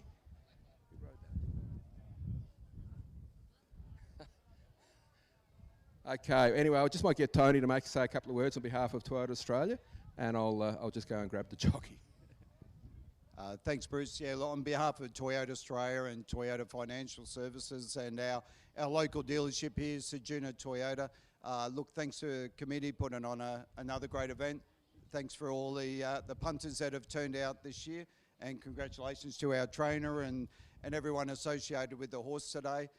Congratulations, and we hope to see everyone here again next year. Thank you. All right, we're just waiting for Alyssa Webb just to come out. She actually hasn't weighed out, so she's just going to go in and weigh out, and she'll get our nice little trophy as well. So I'm going to hand over to Mick to say a couple of words. It's great to see Mick back up here at Ceduna. We haven't seen him for a little while. And congratulations on your winner today, Mick. Cheers, thanks, Bruce.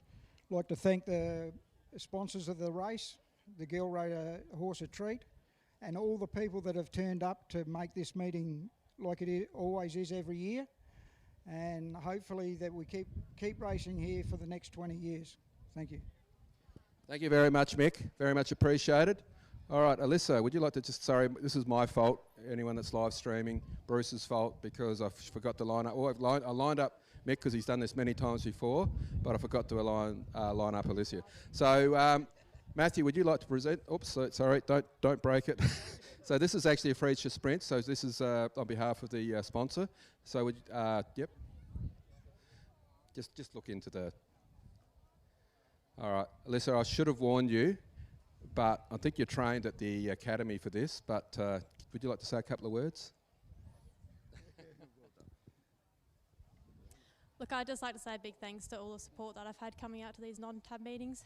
It's been good, so hopefully we can keep the consistency going and get right more winners. Thank you.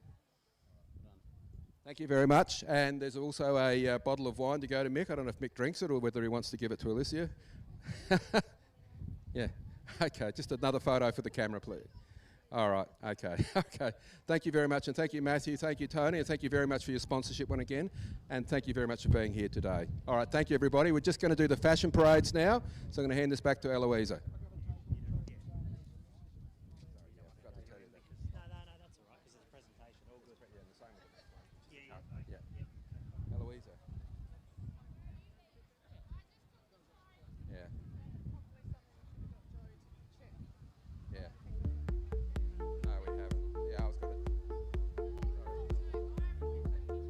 Testing.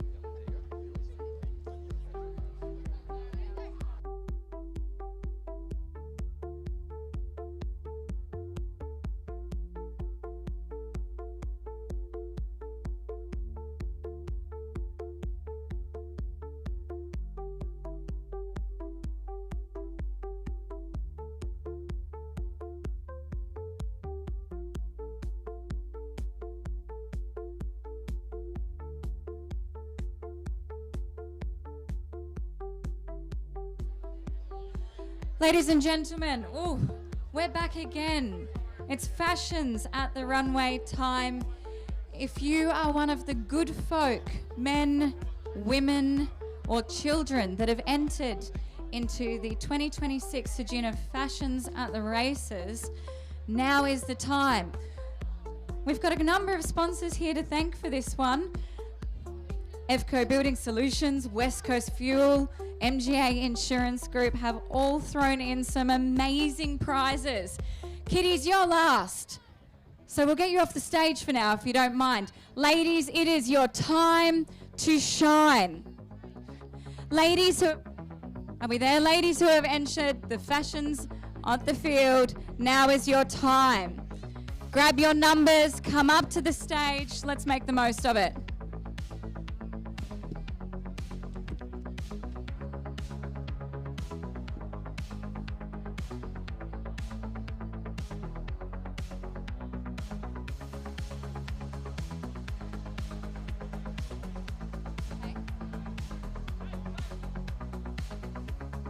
We could make this like school if you like. I can start with a bit of a roll call.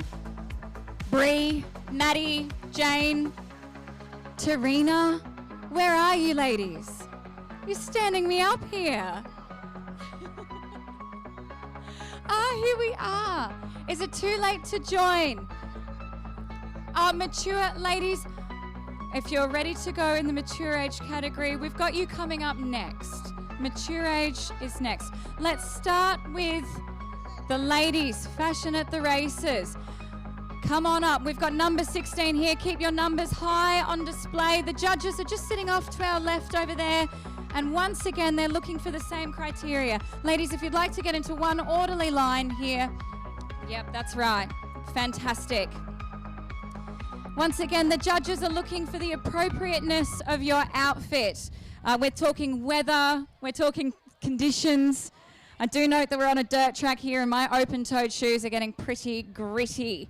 We're looking for originality and confidence. Attention to detail, and that means, of course, essential headwear, accessories, the composition of the whole outfit in full. We're looking for an appreciation of current fashion trends. Given that this is Derby, we're once again talking about those polka dots, those checks, the patterns, the textures of the fabric. And finally, we're looking at grooming and deportment. That means that all-important hair and makeup does not get a miss on a day like today. Ladies, I know that we've got about a dozen entrants in the fashions of the field. Our first prize for this one is a $400 cash prize. So if you have already collected a number, now is your time to come up to the stage. I'm an impatient girl. I'm ready to get out the gate. Let's go. Runner-up for the winner of the Fashions of the Field in our ladies category is $300. Both of these prizes are sponsored by Evco Building Solutions. Tarina, I think, has entered this competition, but we won't let it bias the judging criteria. Ladies, if you've entered the Fashions at the Runway, now's the time. Show us your number so we know. We don't know you by first or last name. I can see one there, but I cannot see a number. If you've got your number there, pull it out. Fantastic. We've got 1, 2, 3, 4, 5 entrants. I know that we've got a few more in the audience there. I can start doing the school roll call once again. Perhaps Darcy, Heidi, Tori. I'm not getting any nods from here, so I'm assuming these girls... Oh, we're getting a few nods. There we are. Thank you, ladies. I've got a Java and a Kate as well. Fantastic. And for Bree, Maddie, Jane and Tarina, thank you for entering. I know that there's a few of you missing. And Bree, thank you, Bree. It's wonderful to have you here today. All right then, judges, once you're done judging, perhaps give me a quick nod. Ladies, if you'd like to do one more lap so the judges can take a look at your outfit there, and then we will take away for deliberations. Thank you.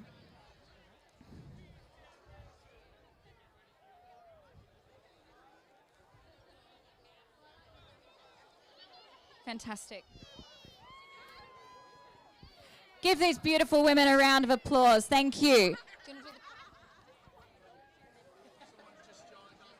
Oh, and a late arrival. Thank you there, number 6. I'm going to make you do a walk of shame for being late. Come on up and give us a quick lap of the runway there. I'm seeing polka dots. I'm seeing straps on the heels. Beautiful black leather bag. I can see some gold accessories and a high pony for the Pony Club gal. We like to see it. Thank you very much. Judges, would you like to present awards now or at the end of fashions? We're going to take it away for deliberation. Our next category is the mature women's. Ladies, if you've entered into fashions, I'd like for you to stay off the stage there. We'll do all of our presentations at once. Thank you very much. Our next category is the mature women's category. Once again, the judging criteria remain the same, but this is an open category. We'd love to see some classic race day deportment. The prize for this one here is $100 in cash provided by MGA Insurance Group. Thank you very much to MGA, who are fantastic sponsors of the races on the Eyre Peninsula. Ladies, it's an open age competition. Ladies of the mature inclination, if you would make your way up to the stage, please.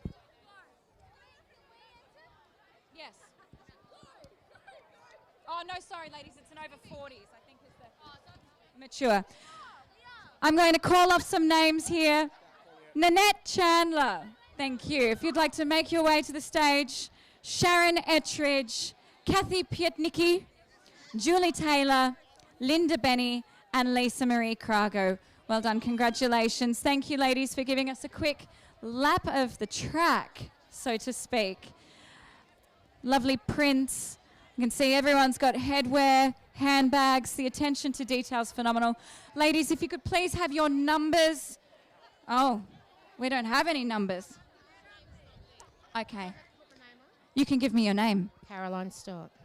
Thank you, Caroline. Get up on stage.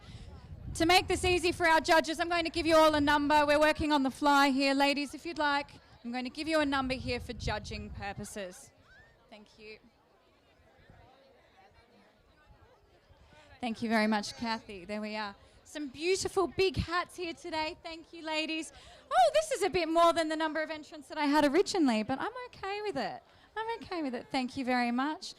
You'll notice that these are not in numerical order. It doesn't matter. Doesn't matter. We're just going. Beautiful. Thank you. Thank you very much. Wonderful. Ladies, if you'd like to give us one last catwalk, now is the time. Oh, we're full house here. Judges, please make your deliberations. And we're looking once again for the appropriateness of the outfit, for the conditions. We're looking for grooming and deportment, originality and confidence. We're looking for adherence to race day fashion as well. So particularly headwear, bags and consideration of shoes are all important in this regard. Thank you. Wonderful. Fantastic to see this event so well supported. And thank you again to the sponsor of the mature age category, MGA Insurance Group, who do wonderful work here for many of the businesses in our region. Can we give the ladies a round of applause as they make their way off of the stage? The judges are currently deliberating and they'll make their way up to make some presentations. Thank you.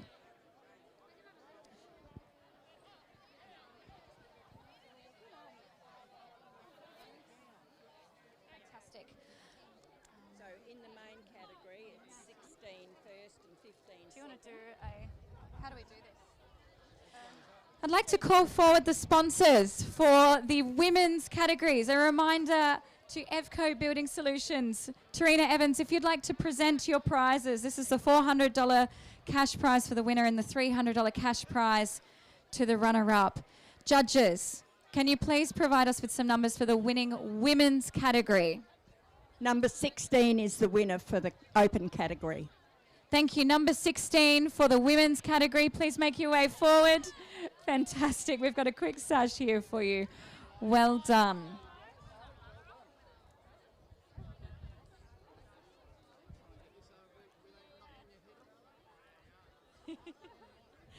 Fantastic. Do you want to give us a few words? I didn't catch your name. My name's Kate. Kate, fantastic. Tell us who designed your outfit. Oh, it's a number off of the Iconic, and yeah, just something simple and nice. Is that a lotus on your head? Possibly. Thank you very much, Kate. We'll now move straight forward and announce the runner-up for the women's category, the fashion of the races. Val, can you give me that number? Number 15. Thank you, number 15. If you could make your way forward, fantastic. She's a popular gal at the races. Can I get your name? My name's Java. Everyone else seems to know that. Thank you, Java. Tell me, where did you get your outfit? I got it from Runway the Label. Yeah. Snazzy, snazzy. And the headwear? Ceduna Marketplace, like 5 years ago. Your gals around here are providing the goods, aren't they? Thank you. Sunglasses keeping you all right? Have you sunscreened up? Oh, I haven't sunscreened up, but hoping for the best. And tell me, what are you going to do with that prize money? Oh, I don't know. Might share it, might not. Put it on the punt. Gamble responsibly. Thank you very much. Congratulations, Java. Gentlemen, if you have ever thought that you're looking pretty good when you catch yourself in the mirror, now might be the time. Oh, I'd like for gentlemen to get ready for the fashions on the field, but we're going to move forward with the presentation of the Mature Ladies winner. And I've got a presenter here. Can I get your name? Tarina Evans. Tarina, thank you so much for being such a valued sponsor here at the Ceduna races. Can I please have the winner of the Mature Ladies category announced? Number 21. Number 21, if you could please make your way forward. You're the lucky winner. Congratulations.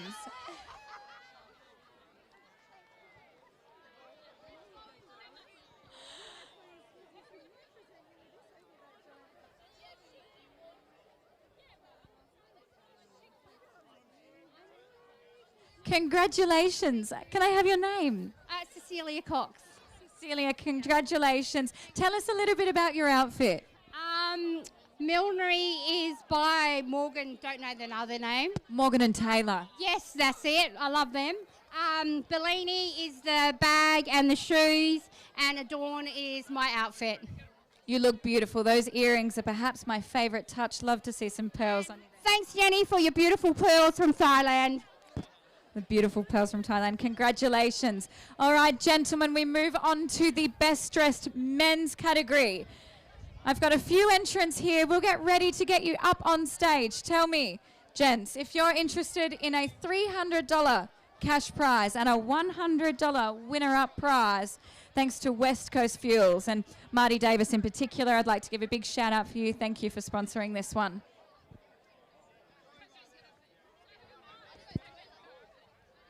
Once again, we're going to go back to school with this one. Warren Hoff, I'm dubbing you in. Grant Hoff, I know you're out there somewhere. Rod Hillis, why don't you ever call me anymore? Sean Nichols has entered. Shawnee McLean, perhaps? I know you're out there. David Osborne, Jim Evans, and Tony Piatnicki. I think that's a pretty good Prussian pronunciation, if I do say so myself. Gentlemen, if you'd like to make your way up to the stage, the judges are ready to receive you now. This is the men's category. Gentlemen, thank you very much. Yeah, let's go. Tell me your name. Tony Pianicki. Tony, thank you for being here today. Do you want to jump up on stage and give us a hot lap? Let's give Tony a bit of a round of applause there. Fantastic. A three-piece suit, classic Derby Day styling, and a beautiful cap there to match. It's very Peaky Blinders. It's very classic. Shiny leather shoes. Thank you very much. Come line up here. Gentlemen.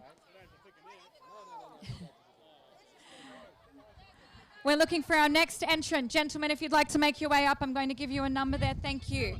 And you've got one too. Up on stage. Give us a quick lap. Give the judges a quick look. Show your numbers there. Hand in hand. The men like to play it together. There we go.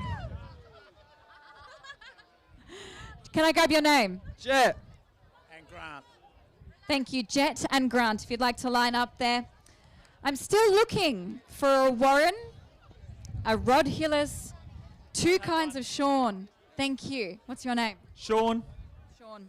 Here you are, Sean. Quick, give us a lap. Jump up on stage. Now, there is a Derby Day styling for today, but that doesn't mean that you can't be stylish and well-dressed. Thank you very much, Sean. A quick turn there. We've got another entrant here. I'll grab your name while we're here. Ian. Thank you very much, Ian. Jump up on stage. Give the judges a quick turn. A round of applause. He's a popular man in the Ceduna crowd. We've got 1, 2, 3, 4, 5 entrants for the men's fashion on the runway. Gents, if you consider yourself a man and you'd like to be judged on what you wear, now is your moment. The judges are currently deliberating. And when they're ready, they're going to give me a quick nod. They're ready. If we have Marty from West Coast Fuels in the audience today and he would like to come and present the prize as a valued sponsor. Gents, can you please show us your numbers? Once again, the judges are currently deliberating. Thank you very much. We've got one final entrant. Nope. Oh, Marty, you look good enough to be in it. No. Not judging? No. Tell us a little bit about what you are looking for in a runway outfit. A bloke that looks sexy in what he wears. A good-looking rooster, if we do say so. The judges have just passed on the winning number. Number 30, you are the fantastic winner of the men's best dressed. Thank you very much. Come up and collect your prize. Marty's got it there ready for you. Congratulations. Give him a round of applause. Do you want to come up to him?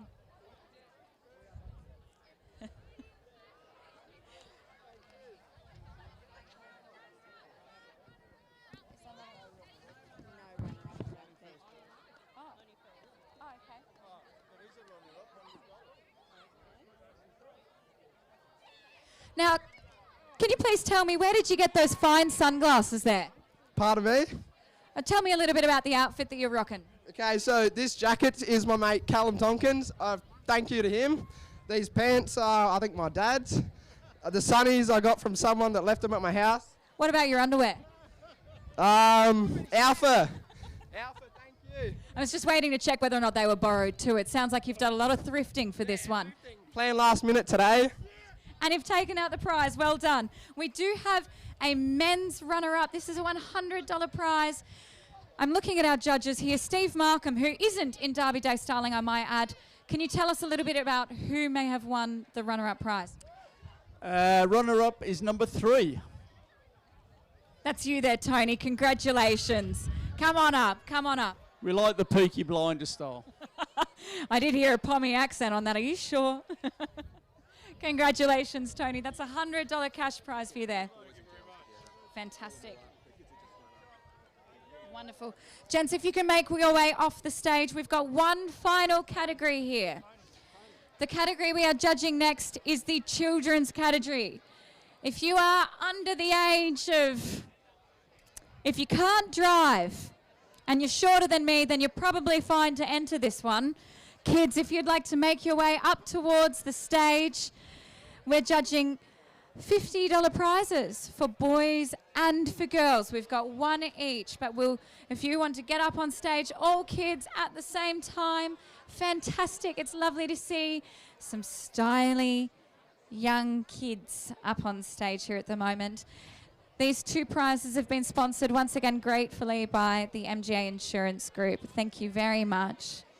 If there are any children left, and I've seen some well-dressed kids out in the audience today, if you'd like to jump up on stage, you could be winning yourself quite a few bags of mixed lollies right there.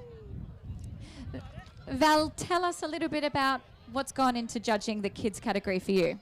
We're looking for matching handbags and shoes and headwear, whatever.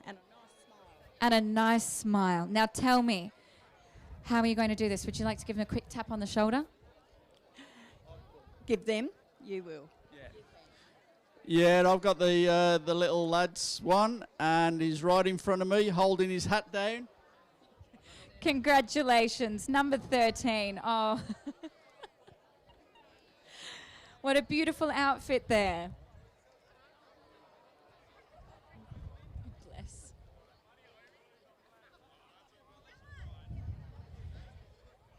And if he's this stylish now, what hope do the young heartthrobs have? Thank you, Stephen Leone. We've got one more to give, the best dressed girls. When you're ready. We've got some well-dressed girls here. Steve, when you're ready. This one was a tough one, but we've gone with the white handbag and the big black boots.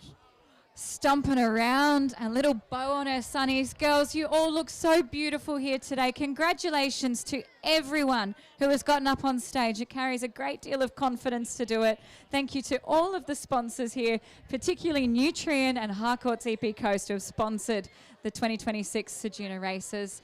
Congratulations and well done to all of our winners.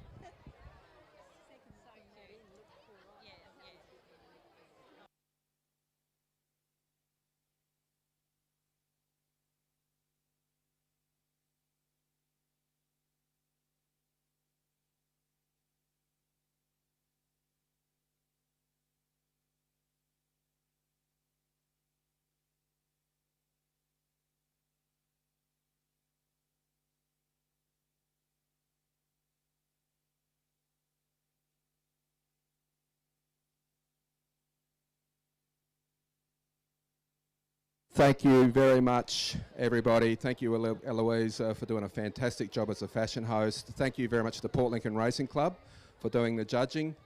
Really, really appreciate it so much. So thank you very much.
On the foreshore adjacent the jetty at Ceduna, the Ceduna Foreshore Hotel is perfect place to kick back and enjoy yourself. Whether it's accommodation, a meal including a sensational Smoky Bay oyster menu, or a relaxing drink overlooking magnificent Murritt Bay, Ceduna Foreshore Hotel is what you need. With an excellent pokies room as well as a tab and keno, don't go past the Ceduna Foreshore Hotel for your next night out. And we would like to thank the Ceduna Foreshore Hotel for being valued sponsors of the Cup and of the Ceduna Racing Club. It's a good race, the Cup. The field of 10, Hey Michael, as I mentioned, last year's winner. Been out of form of sorts, but you've got to respect Waylon Hornhart with his horses and the horses of previous winner. Another one, Diamonds Are, won the Cup in 2024. Alyssa Webb is the jockey of the day. She's ridden a treble so far. The 12-year-old was a winner at the last meeting here back on the 29th of November. Looks a good race. They've brought together a good field for this Cup, and I'm looking forward to calling it, and hopefully we can bring you all the action correctly and succinct for the Ceduna Foreshore Hotel Ceduna Cup.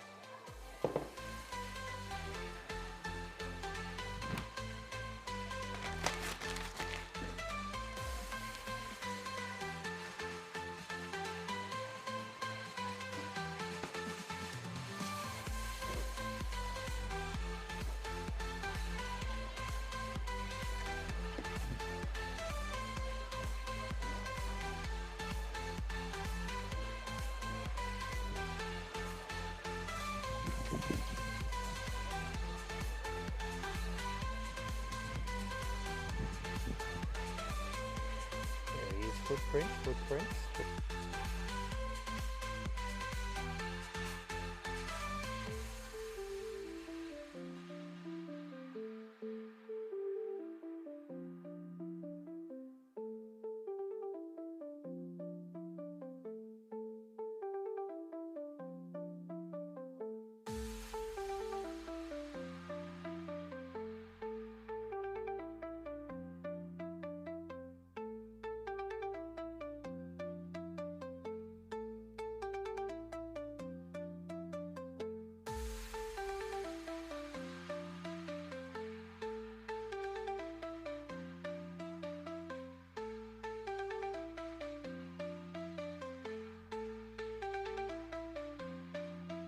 Time here on the Ceduna Foreshore Hotel Ceduna Cup over the mile. Jamrock, our favourite, looks very hard to beat. Been racing extremely well of late for Kylie McCurley. Dylan Kibosh takes the ride. It's a good race. There's a number of chances, but Jamrock on form looks probably the best place, and we wish Connections all the best with every single runner here today. It's been a terrific program so far. A few hiccups early, but I'm sure everyone's enjoying themselves. Looks like a big crowd too. Why wouldn't you be at the races on a Saturday? So they're just around behind the start, couple of minutes off. As I mentioned, Hey Michael's our top weight today. Was the winner of this race last year. Brought better form into it than he has this year, but he can't deny it. Good training combination, and Sophie Potter with the claim. Our Destria has been around the mark, been a model of consistency recently for Brett Campbell. Sasushi Terashi takes the ride. Number 3, Jamrock, on form, looks the hardest to beat, but it's never that simple, as we know. Everlasting Kiss, another one of the Wayne Brown runners for Polly Brewster. They've had a mixed day, a couple of place getters. Boom Bang for State's leading trainer Garrett Lynch. Taylor Hutchinson takes the ride. Sir Lord, been okay of late, a little bit disappointing last start, but he's a 5-time winner from 32 starts. Ashley Stone takes the ride. She's first day of riding here today. She's done a good job so far, yet to get home a winner, but she was close to a place getter. Artful Tawny, another one been about the mark. Diamond Czar was a winner on the last meeting here and also won the Cup a couple of years ago. I thought Footprints wasn't a bad effort at Kingscote recently. And our emergency, Mr. Traficani, gets a start for Waylon Hornhart, so giving him 2 hopes. So let's have a look around behind the barriers here. They're starting to load. I can see Mr. Traficani. Footprints has gone up. Footprints and our Destria have made their way into the gates, followed by Mr. Traficante. Jamrock still behind. Artful Tawny. Everlasting Kiss. Diamond Czar. Hey Michael. So we've got 3 loaded here, 3 out of the 10 loaded for the Cup. The feature on today's program. We'll finish off with race number 6. They look pretty relaxed. You'd expect this class of horse to be relaxed. Our Destria waits patiently in the barriers with Footprints.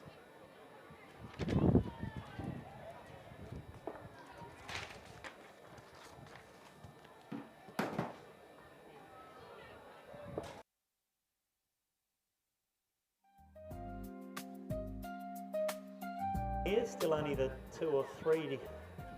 Still got Artful Tawny out behind the line. What's this here? We've got a jockey off one here, just adjusting the saddle. Could be Jamrock. Yeah, looks like Jamrock, just having the saddle adjusted. Diamond Arms looks like it's going to make its way up into the barrier. Artful Tawny still behind the line with Mr. Traficante. Jamrock looks like he's going to be loaded riderless, the 6-year-old gelding. Dylan Kibosh to ride. So we're still awaiting on Mr. Traficante. Artful Tawny and Everlasting Kiss. Running a bit past start time here. They're well behaved in the barriers at the moment. Just the 2 to load by the look of it. Going up now is Artful Tawny, and the last to be loaded will be Mr. Traficani for the Cup of 2026. Ceduna Foreshore Hotel Ceduna Cup. Over the mile, time-honoured cup. Looks as if they're all in the barrow. We've got a red light now. They're about to go, folks, for the Ceduna Cup 2026. And they're off. Oh, Aldestria was tardily away and it missed it. There's a good go early. Hey, Michael's broken well with the stablemate, Mr. Traficante. Looks as if Footprints is trying to get forward early. Jamrock just in behind them. Then came Our Lord. Our Lord, wider on the track was Everlasting Kiss. Artful Tawny's going around them. Aldestria gets going after that tardy start. And that's Mr. Traficani dropping out. So going to the front now is Boom Bang. It's Boom Bang looks to be on top here by about a length on Hey Michael. Footprints is there. There's one out 3 wide just at Skeward for now. Jamrock gets a nice run in behind them. It might actually be Jamrock up on top actually. It's Jamrock the leader. Jamrock up on top. Leads out by a length from Hey Michael. There's similar colours here, so I do apologise. Boom Bang's the other one up in that leading group. Artful Turney's further back. Trying to sneak up the fence is Aldestria. Wider on the track is Everlasting Kiss. Starting to drop off is Sir Lord, and don't know what happened to Mr. Traficante. Well, around the turn now, and it's the orange colours. Boom Bang 3 wide, Jamrock on the inside. Hey Michael between runners now. So they swing into the straight. They've got about 400 left to go. It's Footprints the middle, Jamrock on the fence. Hey Michael in the middle, Boom Bang out wide, and here comes Everlasting Kiss. Diamonds are getting a split, and Aldestria, where to look here? They're stretched across the track. It's anyone's race. It's Boom Bang narrowly in front of Hey Michael. Everlasting Kiss down the outside. Footprints responding. There's no Jamrock. It's Everlasting Kiss on the outside going to the lead. Everlasting Kiss. He's trained his first local winner. Well done, Wayne Brown and Polly Brewster. Wayne Brown gets the cup here. Second was Boom Bang. Third on the inside. Footprints did a good job. Further back then to Hey Michael, Jamrock. They're coming in at intervals. Artful Tawny was a fair way back with Sir Lord. Mr. Traficani, not sure what happened there. I'll have to see a replay, and Diamonds Are didn't come on today. Well, if you're going to bring up your first local winner, why wouldn't you want to bring it up in the Ceduna Cup? And Everlasting Kiss has got the job done. Wayne Brown recently relocating here from New South Wales. He's had a terrific run of minor place getters. They brought a strong team here today. He'd had a placing early, had a bit of bad luck. But at start number 24, win number 5, the Everlasting Kiss. At its second local run was 6th, first up at Murray Bridge. Polly Brewster giving a salute, and why wouldn't she? She's had a mixed day, but to win the cup would be a great thrill. So Everlasting Love, too good. There was a number of good runs in the race. Jamrock did a bit of work early, was probably found wanting. But Everlasting Kiss drew away for the most easiest of wins in the 2026 Ceduna Foreshore Hotel Ceduna Cup.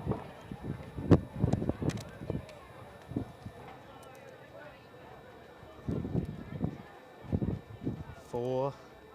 What did I call them?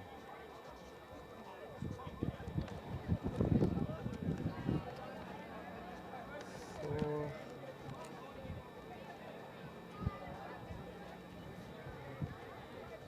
When you've got everything, Elliot.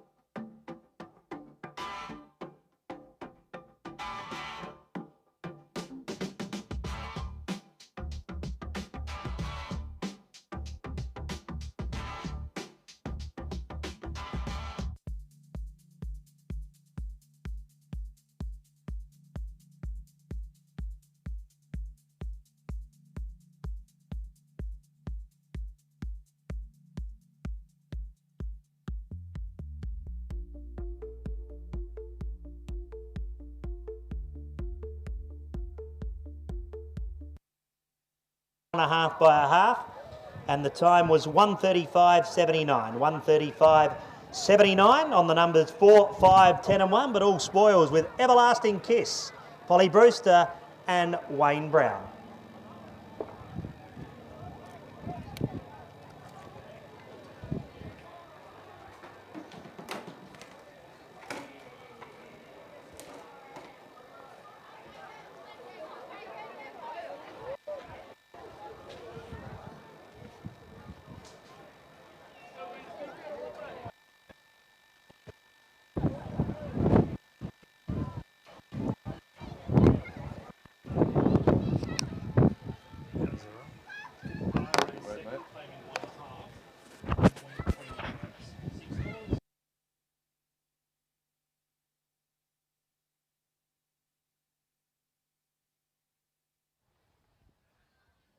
Could we have Darren Bennett? Darren Bennett, please. Could someone just go and give Darren Bennett a nudge? Please, Darren Bennett for presentation in the mounting yard on behalf of the Ceduna Foreshore Hotel. We have Darren Bennett.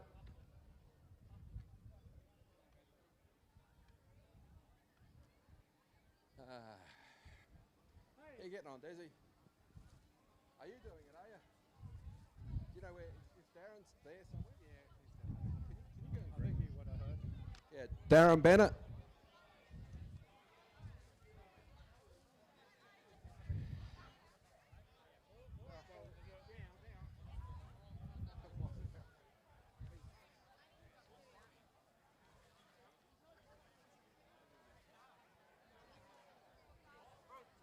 Ah, there you are.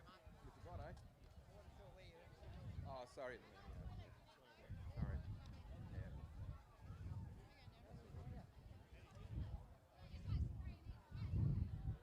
Right, they're just putting the rug.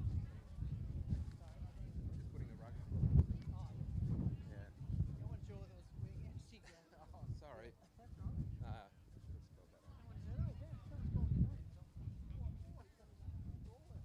One job. Okay. Come on, Darren. Sorry, mate. Sorry. Just for that, you can hold that. Always waiting for you, mate.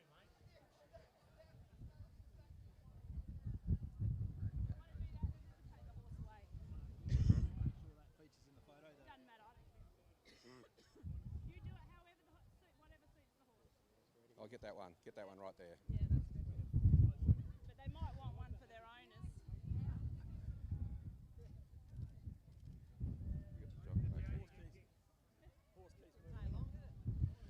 Okay, so the winner of the Ceduna Foreshore Hotel Cup for 2026 is wearing the Ceduna Foreshore Hotel Ceduna Cup rug, especially for our 100-year celebration, honouring 100 years of racing. If you can see it in the mounting yard, look really good. Thanks, guys. Right, we'll just do the presentation.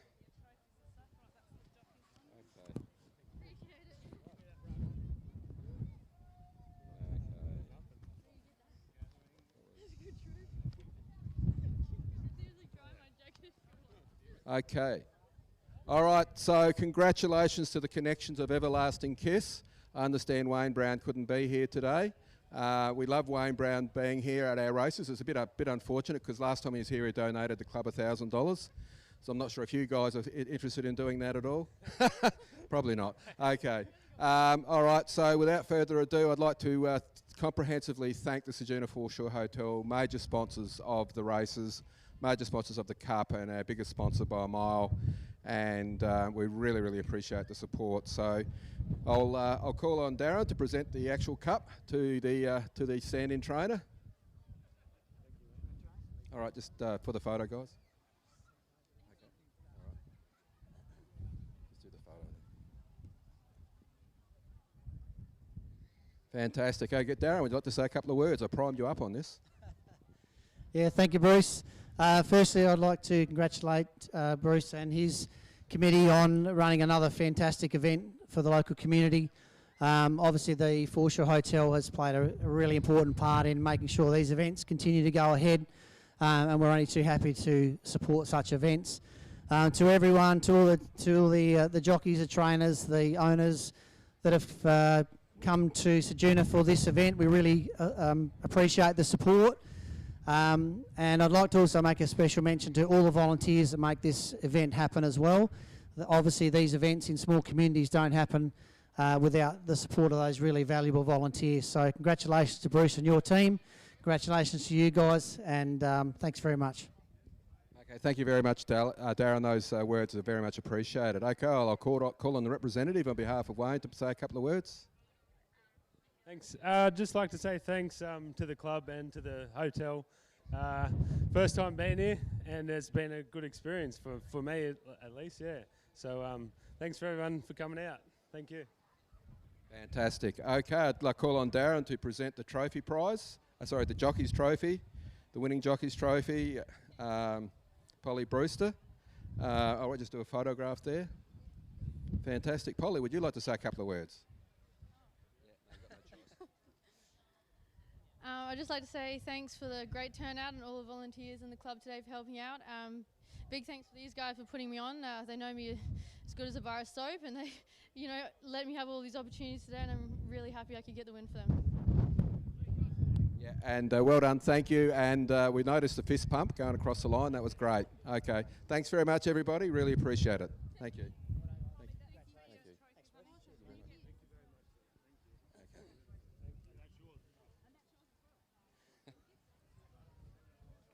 Okay, at the moment, if you can hear me, there are $4,000 up for grabs after the last race.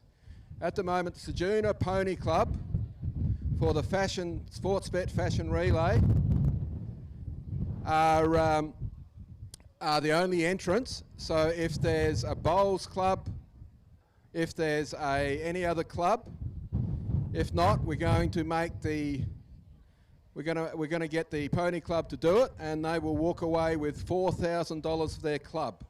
So is there anybody, whether it's a footy club, netball club, anything like that, bowls club? It'd be great if we could have some entrants. So, if we could, if you haven't come up to the secretary's office before the last race, we will only run with the one entrant, and they will walk away with a lot of cash for their club. So, $1,500 for the winner. If there is 4 people, that could be 4 people. Only if you're, the only criteria is over the age of 18. So, 4 entrants. So, if you're interested, please come along. Please come to the secretary's office. It's $4,000 up for grabs for the winning club.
would have thought 6 races, and we're at our last already.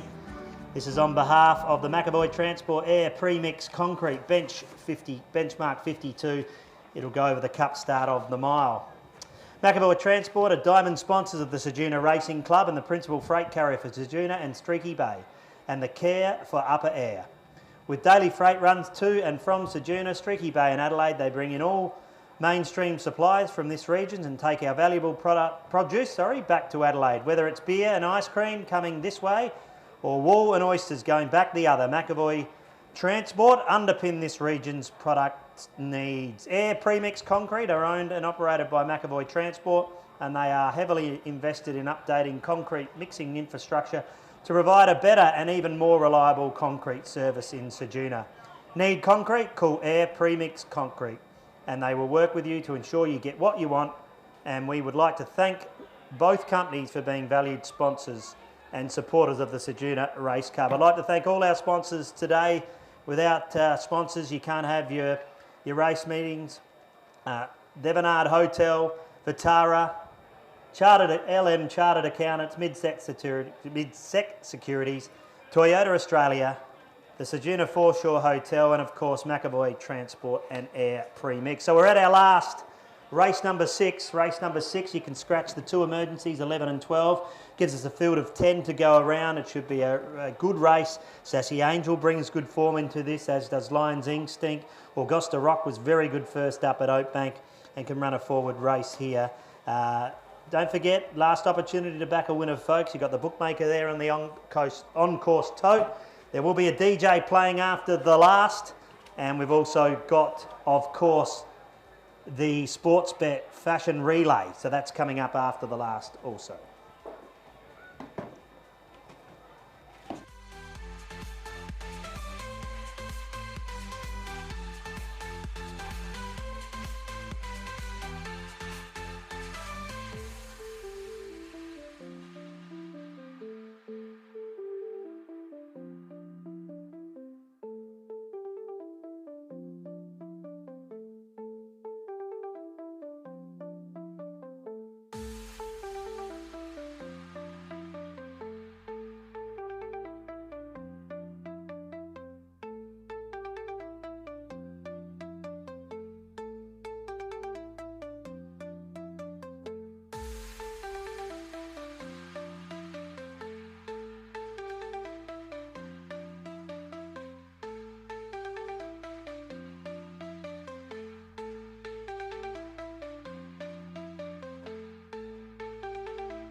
The gates for the final race, the McAvoy Transport Air Premix Concrete.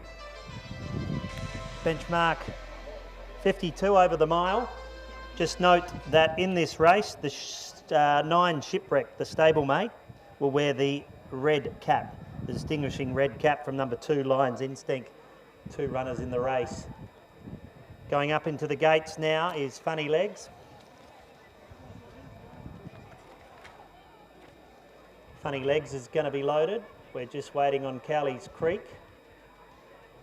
Flying Step is out the back as well, along with Shipwreck, Sir Panama, and Star Delt. Star Delt still out behind the line. So we've got a couple of runners, Cowley's Creek. So Those runners in the gates are Lions Instinct. Augusta Rock looks to be loaded. So we're waiting on Cowleys Creek, Flying Step, Star Delt, Shipwrecked. Going up now is Flying Step loads. So Flying Step's gone into the barrier. Coming up now is Shipwrecked in that red cap. Cowleys Creek will follow it up, and then Star Delt. Star Delt. Lines in the inside barrier.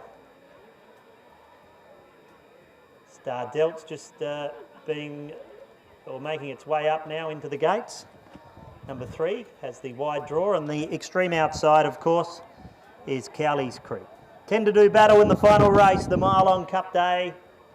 It's been a wonderful day. Hope you've enjoyed yourself. Plenty happening after the last 2. The red light's on, and we're set for the lucky. They're off. Broken a good line. Sir Panama starts to break that line with funny legs. Sassy Angel from an inside barrier is pushing up, and wider on the track then, going forward, is Flying Step. So there's a line of 4 or 5, kicking up underneath now, and kicking through is Lions Instinct. So from in that inside barrier, it's held the lead. On its outside is Funny Legs. Sassy Angel gets the good run behind the leader. Sir Panama's a bit wider on the track with Flying Step. Let's have a look at these back. Cowleys Creek. Augusta Rock gets back. Further back in the field then came Unisphere. But let's have a look at the leader now. And the leader is Lions Instinct. Still leads out from Funny Legs. Sassy's Angels put under a little bit of pressure behind the leader. Coming through in the middle now and starting to challenge. Out wide is Flying Step, and Star Delt's there also as they swing around the turn now with about 650 left to go. It's Lions Instinct. Lions Instinct in front by about a half length. Sir Panama's there in the going between runners now. Wider out on the track is Flying Step. It's still Lions Instinct, Flying Step, and going through Sir Panama. Cowleys Creek starts to run up with Augusta's Rock, and then came Star Delt. There's stretch across the track for the final race. It's Sir Panama hitting the front now. Cowleys Creek out's after it. Wider out on the track is Augusta Rock with that baldy face. Down on the inside, Sir Panama. Cowleys Creek in the centre. Here comes Augusta Rock down the outside. Augusta Rock's going home 2 to their 1. Trying to kick back on the inside is Sir Panama. Augusta Rock on the outside of Sir Panama. Augusta Rock won about ahead from Sir Panama. Cowleys Creek was 3rd. In 4th spot was Star Delt. Then came Flying Step. Back to the inside, Lions Instinct knocking up with Unisphere. Further back in the field, the favourite didn't fire a shot there in Sassy's Angel. And the one of the last to come in was Shipwreck and Funny Legs. Augusta Rock, Kate Halliday, the 10-year-old, giving Polly Brewster a double. Sat off the speed, came with a well-timed run. Was a good effort at Oakbank first up and gets the job done here today and gives Polly Brewster a race-to-race double. The girls have dominated today. Alyssa Webb riding a treble, Polly Brewster with a double. And it's been a day out. Augusta Rock, 10-year-old, by Rock Around the Clock, Sweet Hussy, owned by TGN Racing, manager T. Henley, trained by Kate Halliday at Balaclava, ridden by Polly Brewster. 2 good in the last, Augusta Rock. Sir Panama was brave in 2nd spot for Tala Hutchinson and Christopher Harrison. And we'll just wait on that 3rd number for the lucky last.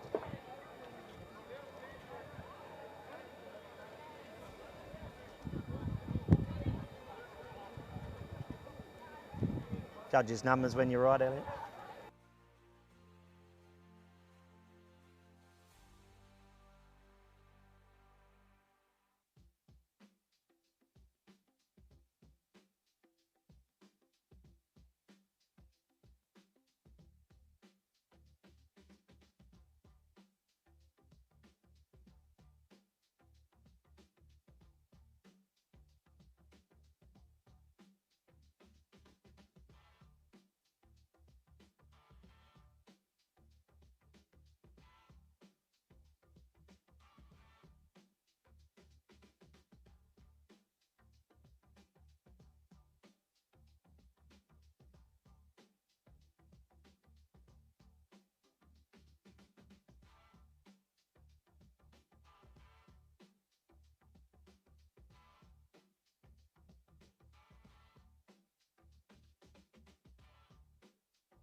Polly Brewster bringing up a double. Second was number 4, Sir Panama. Taylor Hutchinson and Christopher Harrison. Third went to number 8, which was Cowley's Creek. Trevor Day and Wesley Kay. Fourth was number 3, Star Delt.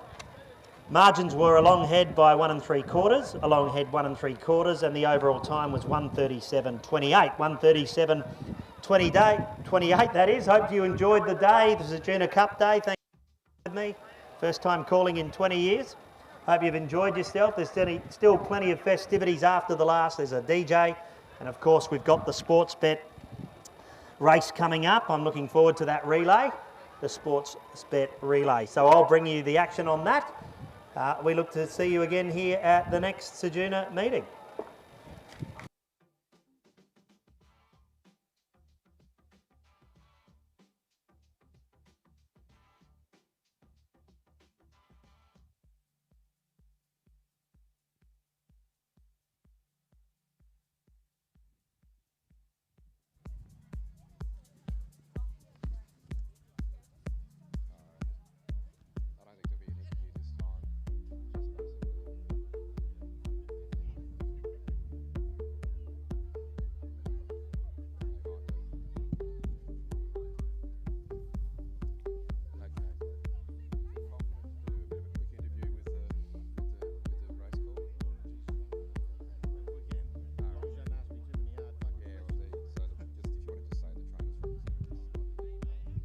Testing.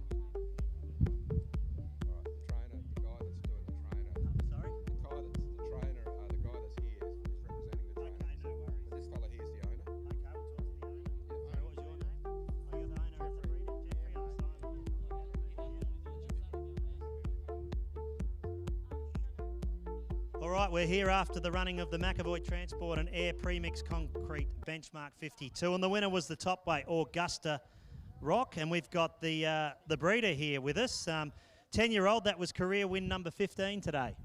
Yeah, he's a little champion. He goes all right. We bred him. We've had him for, well, we bred him. We raced his mum, and yeah, no, he's been really good for us. We've enjoyed watching him. He's 10, rising 11. We'll see what we can get out of him. He was terrific today, sat off the speed. There was good early tempo and swooped down the middle of the track. Good ride by Polly, brought up a double for her. He's a winner of over 200,000, close to 210,000, so you'd like to find another one? No. Yeah, no, Polly, beautiful ride. Actually, perfect ride. Yeah, no, he's done well, but yeah, we would like to get another one like that. Anyone would like to have one of them in their stable. Do you race many?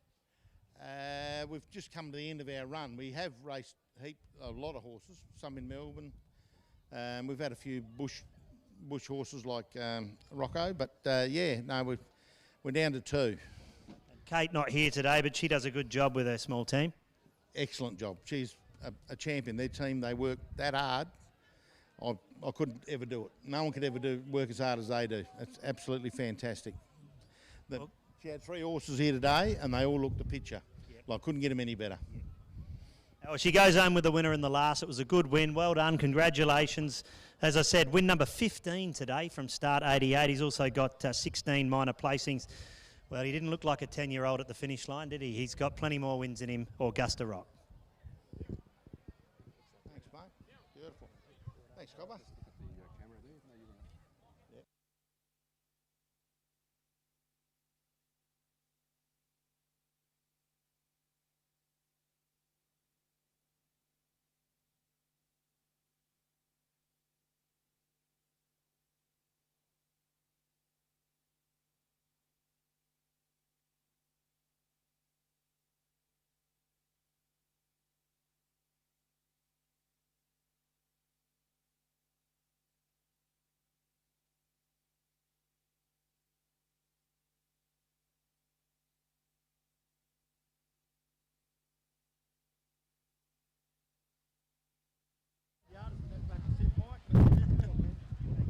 Okay, all entrants in the sports bet relay down to the front, please. Just to the front of the fashion parade stage. Simon Jones is going to try and call it. We just need a couple of markers.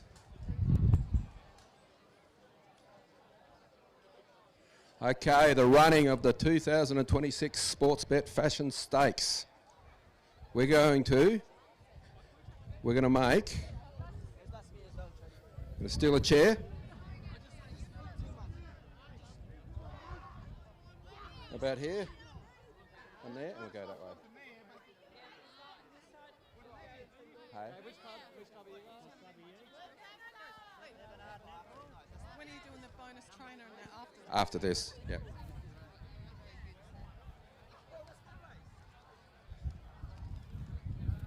Okay. All right, we need 2 runners up this end and 2 runners down that end from each club. It's about 30 metres.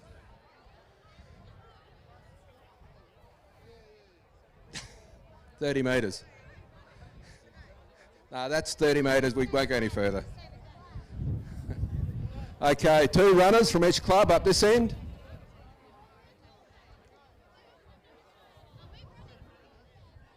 So each club's got to wear the Sportsbet team colours. Makes great photographs. Sorry, Simon, this takes a lot to organise. As soon as I'm ready, I'll give you a hand. Yeah, let you get it organised. Oh, it's fine. So Righto, so we want two from each club. Are you guys from, which club are you guys from? Right, just right here? Right there. Stand right there, you can be barrier 1. Who's the, which? Righto, so our clerk of the course, Janet Gregor, is getting all the different clothes and items ready. So,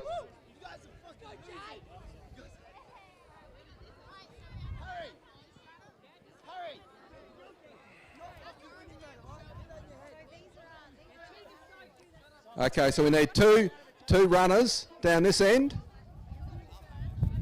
So which team are you guys? We need 2 guys, 2 people down there. I'll go down there. I'll go All down right, there. 2 from each club up each end. Okay. All right, now we got 6 here, we just need another 2.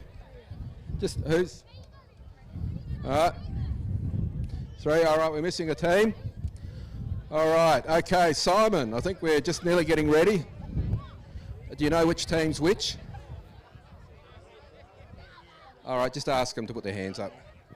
We'll do our best here. So this is put on by Sportsbet. Thanks for their generous support. $4,000 prize money up for grabs here. $1,500 to the winner, $1,000 for second, $800 for third, $700 for fourth. So basically what they've got to do, they've got to put on the op shop clothes, run to the other end, take the op shop clothes off, and the next representative has to put the op shop clothes on and back and forth. So basically the first team home with their last runner with the op shop clothes on wins the Sportsbet Fashion Relay. So something a bit different. But thanks to Sportsbet, great supporters of racing and local grassroots community.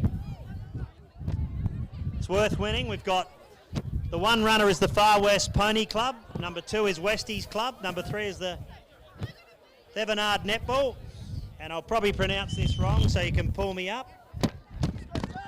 The Warilla Netball and Football Club. So they're just going through what they have to do.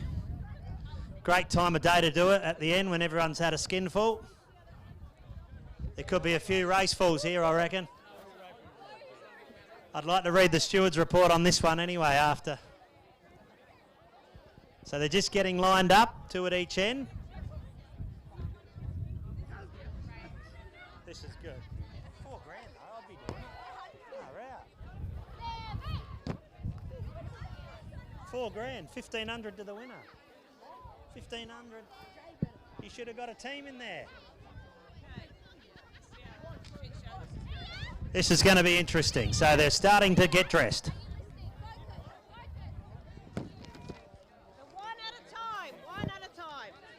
All right, you're all ready to go. I'm the starter as well, apparently. Hang on a minute. Just wait for the...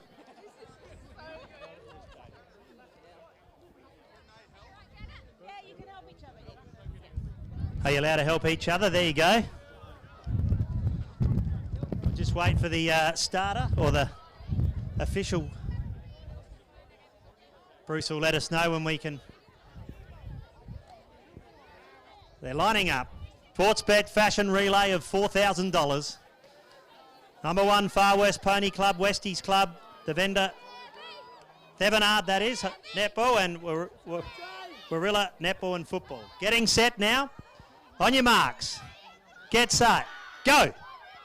And they're off. Looks like Westies Club got off to a pretty reasonable start. They're gone with the scarf first here. The Warilla Netball and Football Club. Interesting. Far West Pony Club getting a move on. Oh, they're off. And Warilla Netball and Football Club race already. The Thevenard Netball, followed by the Far West Pony Club and the Westies Club, who started well, didn't finish off all that well. Here we go. Here's the exchange, the first leg of the exchange. Who's on top here? Hard to tell. Looks like the Thevenard Netball group. Oh, here they go. Warilla Netball and Football Club. They've led the way. Oh, hang on, forgot the hat. Got to go back. Struggling here is the Far West Pony Club. Westies Club were left at the barriers. Here's the third exchange now. And it's the Warilla Netball and Football Club leading the way. Good teamwork there. That's what you need with a netball and a football club team.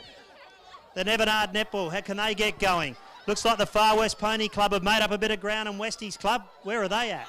Here they go. Warilla Netball and Football Club off for their final exchange now, followed by Westies Club. Westies Club seems to have changed lane there. Far West Pony Club and the Thevenard Netball Group, they've gone from barrier 2 to, well, the barrier 3 to barrier 2. So I'm a bit confused, but at this stage, the Warilla Netball and Football Club are in front. They've streaked away. A comfortable victory. Second, hang on a minute. Second goes to number 2, Westies Club. Third goes to the Thevenard Netball Club and Far West Pony Club. Hang on, the stewards here. The stewards are here.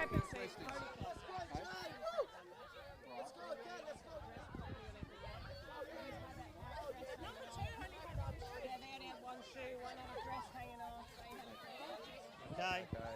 Hang on, there's a stewards inquiry here, so we'll be with you in a minute. Stewards, because there are rules to this.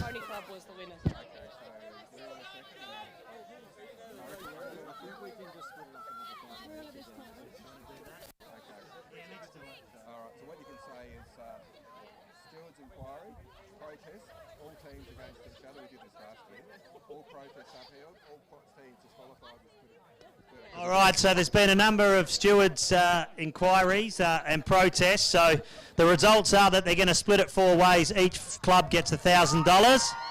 So that's what we think's the fairest way, because some were half dressed, not dressed, fully dressed. At least no one was naked. But well done to everyone joining in, the Far West Pony Club, Westies Club, Thevenard Netball and the Warilla Netball and Football Club. You take home $1,000. That might get put on the bar having a look at a few of these tonight. But thanks to Sportsbet, and hopefully everyone's enjoyed their day here at Ceduna. All right, thank you everybody. We thought there'd be a bit of cheating. I just want to make a special thank you to Sportsbet, so Tom Biddington, and I'd also like to state Simon Jones today. He was a last-minute stand-in, first time calling the Gallops, I suspect, and did a fantastic job, and to really appreciate Simon's work, so thank you. All right, we're going to do some presentations in the mounting yard, which will be the season winners.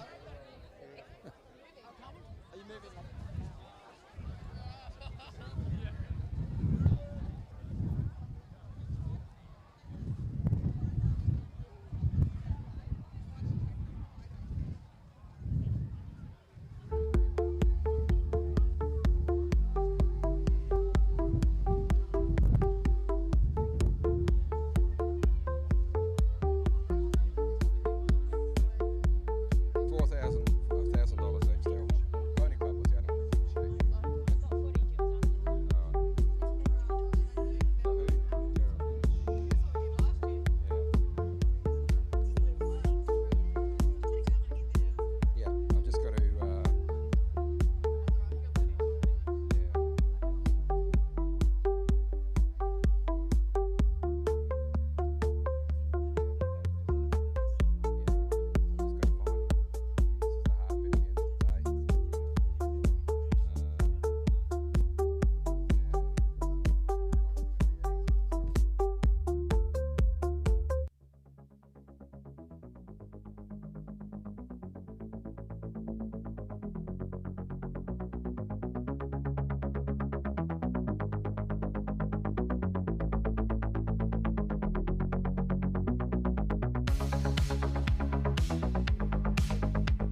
Okay, we're about to do a presentation in the mounting yard for the leading trainer for the season and also the leading jockey. $1,000 to the winner of both jockeys and the trainers. The Bushy Trinowden jockeys bonus and the Trevor Dale trainers bonus. So we got Garrett, just now looking for Simon.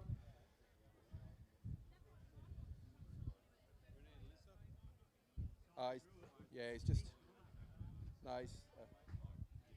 So, ladies and gentlemen, we got the DJ starting, DJ Stano. As soon as we're finished here, DJ Stano is hanging out just to finish these presentations, and then we'll get into it. He's around the back there if you want to grab him.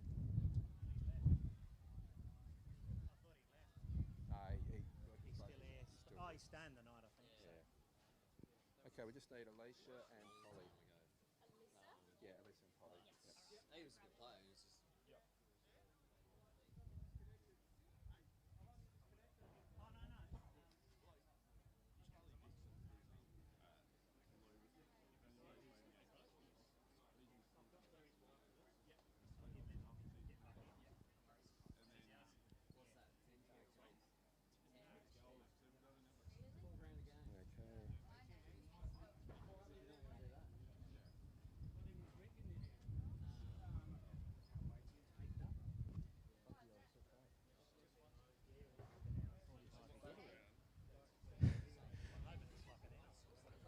Just waiting for Simon Druitt.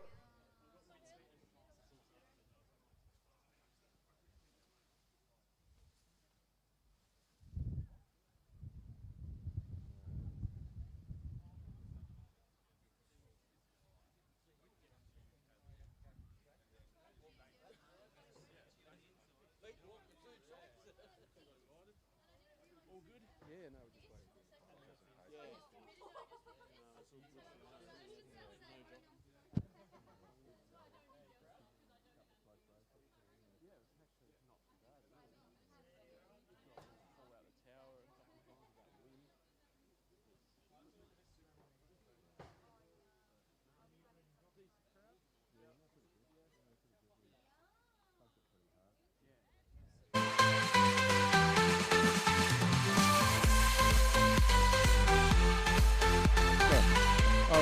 I'd just like to call on, okay, so the winner, I'd just like to call on Anne-Marie because this year we've named the trainer's bonus after her passed away father, Chucky, legend in the club, and it's always good to honour our legends. So I'm just going to give Anne-Marie the...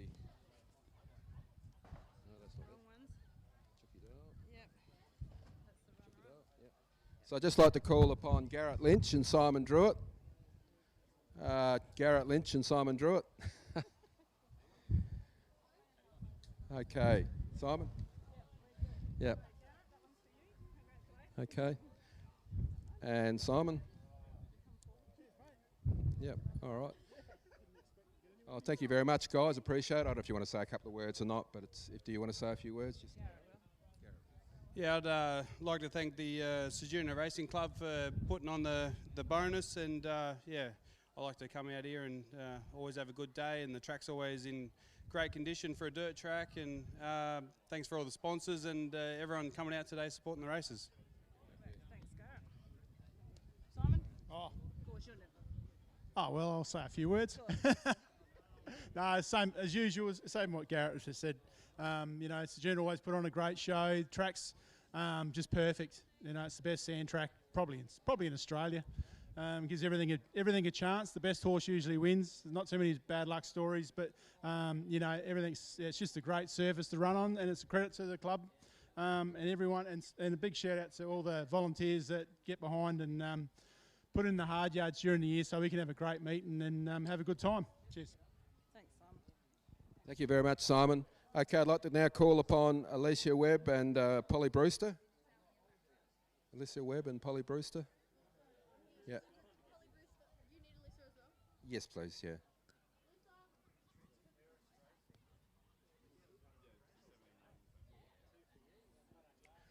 Okay, so this is the first time we've done a major bonus to encourage the jockeys to come over, and I'd like to congratulate Alicia on winning the Ceduna racing season Bushy Trinowden Memorial Bonus. Bushy was a classic supporter of apprentice jockeys, and it gives me great pleasure to give Alicia Webb $1,000 on behalf of the club. Thank you. Thank you. No, big thanks. The support's been really great. So, like I said earlier, hopefully we can be consistent and keep running winners. Thank you. Thank you very much. And runner-up was Polly.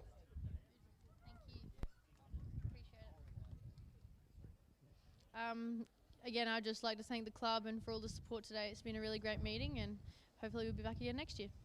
All right, thanks, guys. All right, that concludes the 2026 Ceduna Cup race meeting. Over to the DJ, and hopefully you can stay around and get a few dance moves going. Thank you.